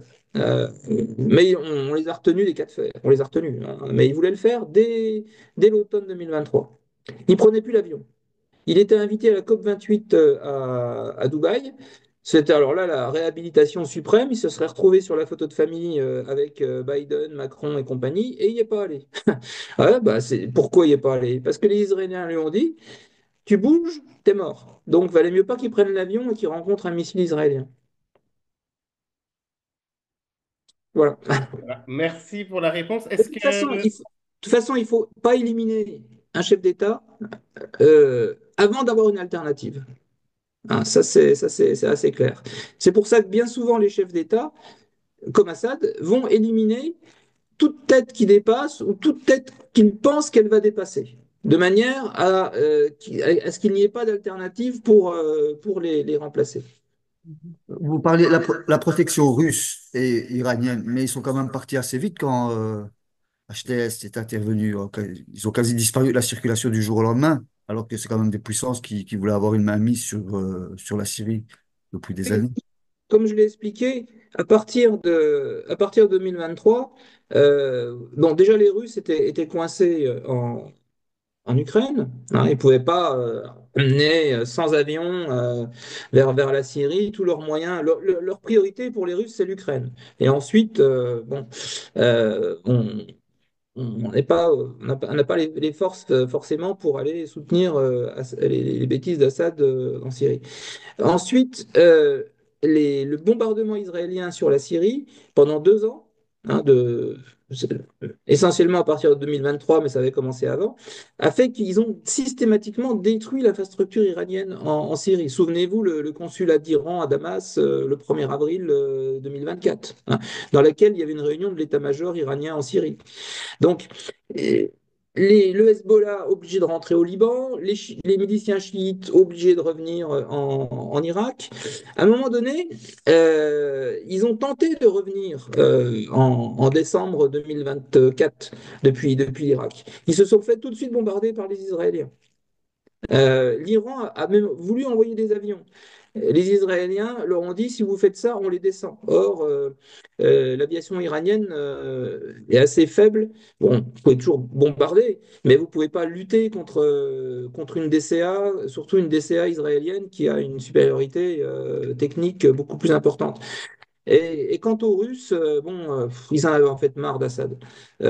Poutine ne le supportait plus parce que comme Assad pensait avoir piégé les Russes en Syrie, ils sont obligés de me soutenir, ils n'ont pas le choix.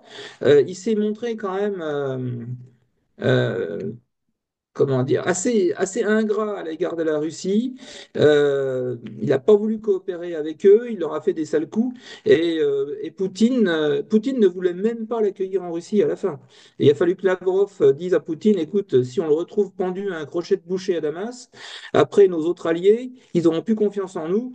Accordons-lui au moins l'asile politique. Ok, c'est un sale con, mais euh, on ne peut pas se permettre par rapport à la junte malienne, à la junte nigérienne, qui est devenue aujourd'hui alliée de la Russie, de l'abandonner comme il faut éviter qu'ils finissent comme Mussolini ou comme Kadhafi. Merci pour la réponse. Alors, est-ce qu'il y a une autre question de la part des participants? Si pas, moi j'en ai encore au moins deux. Ben, j'avais quand même une question par rapport à la Ligue arabe. Donc, on a bien compris. que s'il n'y a pas une entente au niveau des partenaires régionaux, on restera dans une situation de chaos en Syrie. Mais en 2023, la Ligue arabe, entre guillemets, réhabilite Bachar al-Assad, l'invite. Et maintenant, quelle est la position de la Ligue arabe par rapport au nouveau gouvernement en place en Syrie? La Ligue arabe, il faut savoir que allez, il y a trois pays qui tiennent la Ligue arabe. Les Émirats arabes unis, l'Arabie saoudite et le Qatar. Pourquoi? Parce que c'est eux qui payent. Alors certes, le siège de la Ligue arabe, il est en Égypte, mais les fonctionnaires égyptiens de la Ligue arabe, ils sont payés par ces trois pays. Donc vous avez une espèce de lutte d'influence au sein de la Ligue arabe entre ces pays. Et il se trouve qu'à l'heure actuelle, c'est plutôt l'Arabie saoudite qui domine la Ligue arabe. Euh, donc en 2023, ce qui se produit, c'est que vous avez un accord diplomatique entre l'Arabie saoudite et l'Iran, avec la médiation chinoise. Rétablissement des relations diplomatiques entre les deux pays et apaisement entre les deux pays. Euh, les Iraniens acceptent que les Houthis au Yémen arrêtent de tirer, d'envoyer des missiles sur l'Arabie saoudite, ce qui pose un problème pour le plan de développement de Mohammed Ben Salman, à la vision 2030. Si vous avez des missiles qui tombent sur l'aéroport, sur les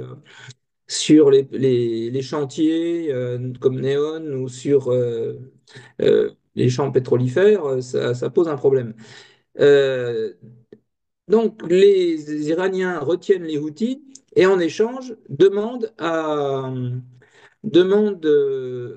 l'Arabie saoudite de réhabiliter Assad dans la Ligue arabe, voire de lui apporter une aide économique pour soutenir le régime syrien. Bon, et c'est ce que vont faire les Saoudiens. Ils vont réintégrer Assad dans la Ligue arabe dans le cadre de cet accord avec les Iraniens.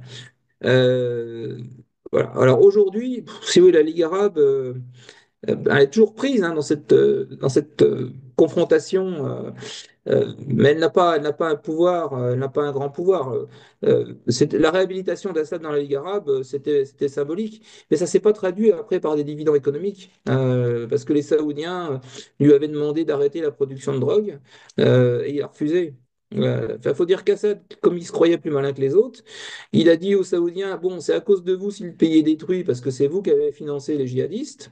Donc maintenant, vous devez payer la facture. Voilà, il y en a pour 500 milliards. Les Saoudiens ont trouvé quand même qu'il exagérait un peu et il n'y a pas eu d'aide économique à la Syrie.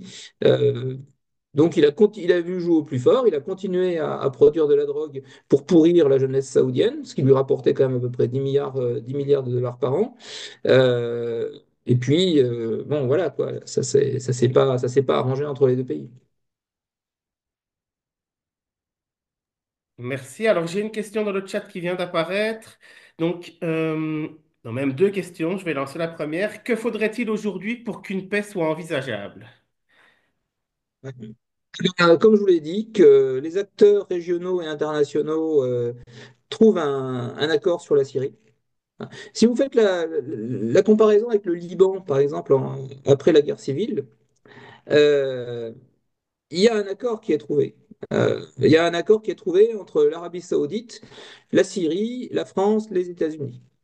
Et donc, vous avez donc un partage en gros du Liban, hein. Euh, la France participe à la reconstruction, elle y trouve un intérêt économique. Et puis, en gros, c'est un protectorat syro-saoudien sur le Liban. Les Saoudiens avec Hariri, les Syriens qui occupent les deux tiers du pays et qui profitent d'une partie de la reconstruction par prédation. Et c'est à ce prix-là que vous avez une stabilité. Ensuite, les acteurs locaux, les différentes milices sont désarmées, intégrées dans l'armée. Il y a beaucoup d'argent aussi pour calmer tout le monde. Il faut dire qu'à l'époque, il n'y a plus d'Union soviétique, elle vient de s'écrouler. Là, on est quand même dans un cas un peu différent en Syrie. C'est-à-dire qu'on est à l'échelle mondiale dans une confrontation Est-Ouest entre États-Unis, Russie, Chine qui se traduit évidemment aussi au niveau local, avec en plus une autonomie stratégique de pays comme la Turquie, l'Arabie Saoudite, d'Israël, qui ne répondent pas forcément aux ordres venus, entre guillemets, de leur puissance tutélaire, que ce soit Moscou ou les États-Unis. Donc ça complexifie évidemment la recherche d'un accord régional sur la Syrie. Les Saoudiens et les Émiratis ne veulent pas que la Syrie devienne une province turque. Euh, il faudrait que Turquie, Qatar, Arabie Saoudite et Émirats trouvent un accord. Et puis après, il y a la question israélienne. Les Israéliens, ils veulent pas d'une Syrie forte et qui réclament le Golan. Ils veulent un pays qui soit faible et qui leur laisse le Golan.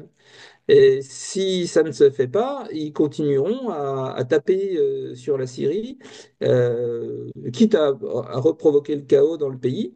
Euh, ce qui pour eux est la meilleure garantie finalement de garder le Golan et de ne pas avoir une Syrie forte qui les menace. Ok, merci. Alors, une dernière question du chat et puis on commencera à clôturer. Mais au final, quel rôle jouent les États-Unis et un peu quelle est surtout la position de Trump, hein, qu'on connaît un peu versatile et d'humeur changeante sur certains dossiers au niveau international? Donc, sur la Syrie, Trump, hein, c'est pas bon, c'est pas sa priorité. Il faut voir que la priorité de Trump, c'est la Chine. C'est trouver un accord avec les Russes sur l'Ukraine.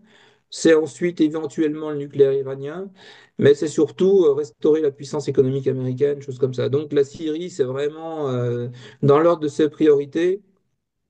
C'est pas très intéressant. Comme je vous l'ai dit, bon, allez, on laisse les Turcs s'en occuper, devenir le gendarme de la région. S'ils peuvent stabiliser tout ça, ben, on est tranquille. Vaut mieux que ce soit les Turcs qui s'en occupent plutôt que les Iraniens, bien sûr. Mais il faut garantir la sécurité d'Israël. Hein, c'est ça qui leur importe. Et là, ils ont commencé à retirer leurs troupes du nord-est syrien. Là, pour les Kurdes, c'est pas bon, hein, parce que ils risquent d'être frappés de nouveau par la Turquie et par Charla. Ce qui veut dire que si les Kurdes sont abandonnés et attaqués, là c'est au bas mot 1 million de personnes qui quittent le nord-est syrien pour passer en Irak et ensuite essayer de se réfugier en Europe où vous avez une diaspora kurde qui est extrêmement importante. Mais ça, bon, pour les États-Unis, c'est pas leur souci, hein. Ça, c'est comme disait Kissinger, hein, le dollar, c'est notre monnaie, mais c'est votre problème. Bah, là, c'est pareil. Ok, merci beaucoup. Ben, j'en profite, il y en a encore une dernière, mais c'est en lien un peu. C'est y a-t-il des projets de reconstruction crédibles en Syrie et qui les financent, hein? On a pu entendre tout à l'heure effectivement la Turquie, etc. Mais est-ce qu'il y a d'autres financiers entre guillemets et d'autres projets de reconstruction crédibles ou des projets de reconstruction crédibles en cours? La priorité, c'est la production énergétique, hein, donc l'électricité. Alors, je sais que les Allemands sont en train d'essayer de remettre en service la centrale électrique qui est au sud de Damas avec un prêt de l'Union européenne. Enfin, vous avez des petits projets comme ça qui sont en cours. Mais pour l'instant, rien de global. Il n'y a pas de conférence internationale. Enfin, il y a eu la conférence des donateurs là, à Bruxelles le 17 mars, mais c'est plutôt toujours de l'aide d'urgence qu'un plan de reconstruction du pays. Donc il y a des petits projets comme ça, essentiellement sur l'énergie, mais parce que c'est la base de tout. Hein. Vous ne pouvez pas faire redémarrer un pays si vous avez 1 à 2 heures d'électricité par jour.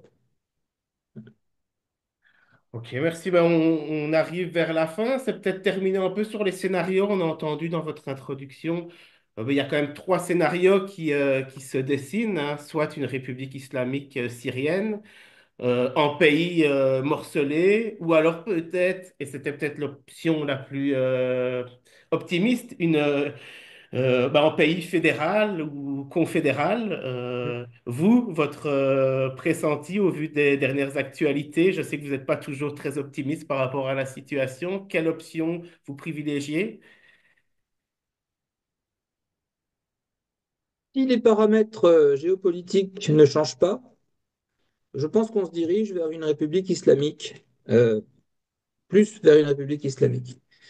Voilà. Si les paramètres géopolitiques ne changent pas, c'est-à-dire qu'est-ce qui se passe sur le front ukrainien, euh, qu'est-ce qui se passe également la relation entre les Émirats arabes unis et le Qatar, est-ce qu'Israël finalement sera neutralisé par les États-Unis? voilà, il y a tellement de paramètres géopolitiques que, mais bon, si pour l'instant, si on en reste là, je pense qu'on se dirige vers une république islamique. Ok, merci beaucoup. Voilà. Je vous propose ici de clôturer. Pour vous donner une information, Monsieur Ballange, vous posiez la question dans votre exposé. Selon l'OCAM, hein, donc l'organisme de surveillance en Belgique, il y aurait entre 100 et 120 encore djihadistes belges présents sur le Oui. territoire syrien et irakien. Voilà, c'est les chiffres Syriens et Irakiens, oui, d'accord. syriens Ouais, et irakiens. ouais, Et au moment des départs, on estimait à 450 ouais, djihadistes qui seraient partis. Il y en a au moins 150 qui seraient revenus et 150 qui seraient morts sur ouais. le terrain. En France, c'était 2000 à peu près. Ouais. Donc voilà, mais on va clôturer ici. D'abord, je tenais à vous remercier C'est vrai. pour cette intervention. Merci à la participation de tout le monde. Alors par la suite, ce qui va se passer, on vous enverra, hein, il y avait cette question, les supports, Oui. et donc vous Bah, recevrez le PowerPoint hum, de Monsieur Balanche. Il fournira aussi une petite liste peut-être bibliographique en termes d'articles, hein, si vous avez envie hum, d'approfondir la matière. Il y aura aussi un enregistrement YouTube, donc un montage hein, qui sera réalisé et publié sur notre chaîne YouTube.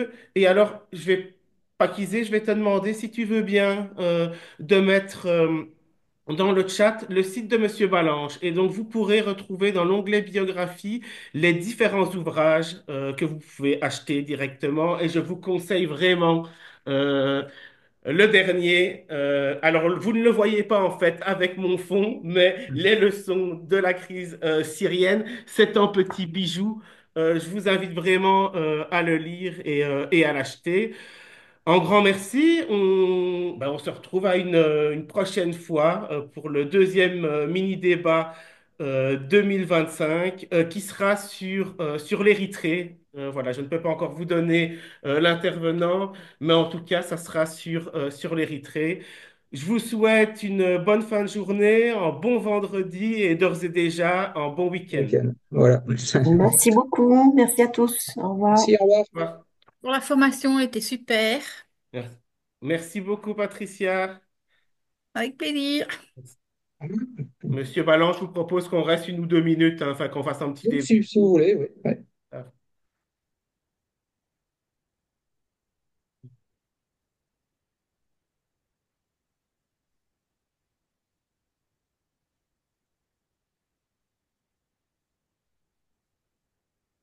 Oui, on peut mettre dans la salle d'attente. Tu t'en occupes, Pakizé, ou je... Je regarde. Mettre en salle d'attente. Voilà. Euh, voilà. Mais voilà. Ah bon, on a respecté le timing. Merci, c'était clair et concis. C'est très rare qu'un intervenant